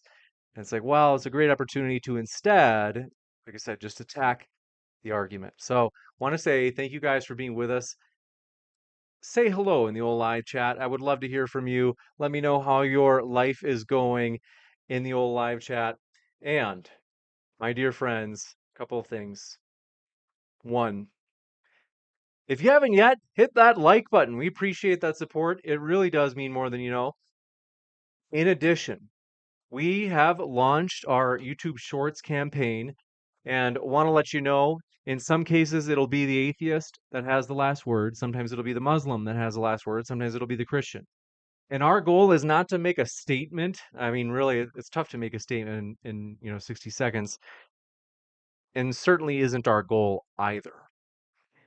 It's only, you could say, a sampler, a way of kind of trying to outreach to new people to say, hey, like, want to hear the rest of the debate? Click on this link, and then we pin that and basically at the top of the comments. And the reason is it just helps us reach more people. So I do hope you know that sometimes it's going to be like, oh man, like, felt like it was like one-sided. And it's like, well, sometimes, like I said, somebody has to have the last word. And it's 60 seconds, so it might seem more consequential than having the last word in like a 2-hour debate. So we want to let you know we're not trying to drive any sort of point home. In addition, want to say thank you guys for your support of those shorts. So far, it looks like people have actually really enjoyed those. So I was kind of like, I was like, are people going to enjoy this? Because our normal format is like 2 hours or more. And so I am grateful. Thank you guys for all of your support that way, all of your likes. It does show in the YouTube studio, like all of the likes, and I'm like, wow, like people do enjoy these. So thank you guys. Thank you guys for all of that. It means more than you know, because for real, just that kind of additional exposure. We're not ashamed about the fact that we want to grow. Like we want to provide a fair platform for everybody. We want everybody to have their shot. We want everybody to feel welcome, whether it be Muslim, atheist. You'll notice that we've been going more, you could say more deeper or just having more religion debates lately. That has been kind of our flagship topic. We do enjoy science debates as well, political debates. So heads up if you're new here and you're like, oh, it's like all of a sudden I got recommended a debate on like gun control or something. Well, that's because we do host those political debates. However, I'd say religion debates have kind of been our flagship topic. So you'll see more of those. We do enjoy those as well. And I've got to tell you, that's my personal interest. Those are the ones that I enjoy hosting the most. As I've got to tell you guys a crazy, you might be surprised to hear about this. I'm not joking though, is that I've never been, I wouldn't say I don't like the flat earth debates. I just don't get them. So like, well, I don't understand it. I get it that other people do, and that's why I host those because I'm kind of like, all right, if people enjoy it. But the truth is, I'm kind of like, this is so strange. But hey, people enjoy it, so we're willing to do it. But I'm like, hey, my favorite topics definitely religion, kind of the classic, like does God exist, those kinds of things. Let's see. I do like science. The more out there, like Bigfoot debates, those are fun. I'm not like a Bigfoot enthusiast, but I get a kick out of the stuff that's kind of out there and like seemingly, like kooky, stuff like that. Aliens, all that stuff. I get a kick out of those. But we want to say, for real, we appreciate all your support and do give us feedback. If you have corrective feedback, you're like, hey, James, I got to tell you, I would like it if it was this way instead. Like, feel free to tell us. We are, despite being here for almost 5 years, we're still, kind of a new channel. I'm gonna refresh the camera really quick so I can get my background up. Is we are still kind of a new channel. We're learning things all the time, and I hope my attitude, and I will, I want to keep my attitude this way in the long run, namely that we always have something to learn. There are always things that we can improve on. We don't think that there's anything to be ashamed about there. We're human, and we are like, hey, yeah, we can get better at stuff, and so give us that feedback, as that's one way that we can learn. We can kind of see those blind spots, you might say, because oftentimes you could say errors often aren't errors of, hmm, where you're kind of like knowing that you're doing it. It's just you're like just kind of totally missed it. But in addition, say hello in the chat. I hope that you're doing well. It's always good to have you here just to get to hear from you, see how you're doing. Jesus Muslim says James will be Muslim within the year, inshallah. Well, thank you for being here. We appreciate you being here, whether you be Muslim, atheist, Christian, you name it. And 100 says, are you getting this Sam Shamoon versus Sheikh Uthman debate going? Oh, that's right. I do have that as a draft. No, no joke. I did start writing that up. So I do appreciate it. And I'm ready to send that email soon. So thank you for helping set that up. Seriously, that really does help us. So in addition, Solo, glad to have you here. I see you there in the old live chat, as well as MXXXD says, I would love a debate on drugs. We have once in a while. We'll do a debate on. We've done like whether or not pot should be legalized. So we do it once in a while. I wanted to get it set up recently, but we haven't yet. So Hawaiian CC says, please get Daniel and Uthman against IP and Sentinel apologetics. I'll write that down. I appreciate that recommendation. And that's right. We are virtually certain, like really close. As in, I sent the email today to the hotel and I told them like, hey, all right, what's the next steps? Debate con. I haven't like made any sort of promo materials for it, but our next debate conference is almost certainly going to be Saturday, November 5th, and Saturday, November 4th, Sunday, November 5th. We're really excited about that. Seriously, it's going to be awesome. We are pumped. I got to tell you, like for me, I'm just like, wow, this is one of my favorite things about modern day debate. So you don't want to miss that. More details to come about that. It's going to be a 2 day debate conference. So we're going to have all religion debates on one day, and then we're going to have all political debates on another day. It's going to be big. So this is we're excited about that. And then let's see. So my Zoom here is it's getting weird. It's getting wonky. But I see you there in the old live chat. Joe Brandon, happy to have you. And Jacques Palamur, am I saying it right? Raza, thanks for coming by. Islam is the way. Happy to have you here. Simon Allen, thanks for coming by. Drizzy, good to have you.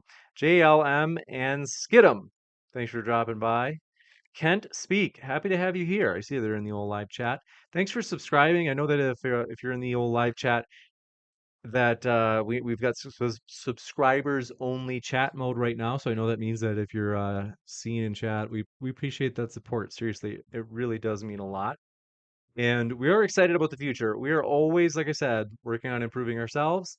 And we've got some big stuff coming up. Like I said, this conference is going to be a lot of fun. I'm really excited about it. I might seem a little tired. I should go, actually. It's getting pretty late here relative to when I was planning on going to sleep tonight. So I do want to say thank you guys for your support. And as I mentioned, if you happen to be Muslim and you're like, hey man, I'd like to debate, is we have a vetting process. There's a link in the description box. If you email me at moderndaydebate@gmail.com, I can send that to you as well. Let me know. For real. I want to say thank you guys for all of your support. It means more than you know. We're excited about the future. Big things are coming up. It's been a total blast, you guys. And as I said, if you're a Muslim and you want to debate, moderndaydebate@gmail.com. We have a very small, you could say, Muslim network of possible Muslim debaters. And so we are saying, hey, if you're out there, we'd love to have you. We've got, like I said, that vetting process is linked in the description. And it's a pretty simple vetting process. Like this isn't rigorous. So if you're just like, oh man, James, am I going to have to jump through a bunch of hoops? It's like, no, it's a lot of it's more like production quality. We want to just be sure you got a decent mic and things like that. But it is obviously it's great if you have debate experience. Malavia, thanks for your super chat. Says sorry I missed another live when James was working. No problem. I hope your work is going well. I hope the new job, getting back to work, is doing well. So we do appreciate it. Thanks so much for being here, Malavia. Better late than never. Glad you stopped in, buddy. Thanks for your support. Hawaiian CC says hit the like button, everyone. That's true. Thanks so much. And here's one last thing before I let you go. Iron Horse in the old live chat. Longtime viewer, been on for a lot of debates. I emailed you actually the other day. I didn't realize I missed an email you sent. Captain Cookie, good to see you there in the live chat. If you love these debates and you're like, hey, you know what? Yeah, I love these debates. And maybe you got a friend who loves these topics as well. I will highly encourage you right now, hit that share button and share this debate with a friend, maybe through text message or Facebook Messenger or with a group online, like a Facebook group or on Discord or a Twitter thread where you got a group. We're always excited to have new people here. It is a melting pot. We do appreciate you guys for all of your support. It means more than you know. We're excited about the future and we're working to improve. So thank you guys for all your support, your feedback, and everything. I love you guys, and we'll see you at the next one.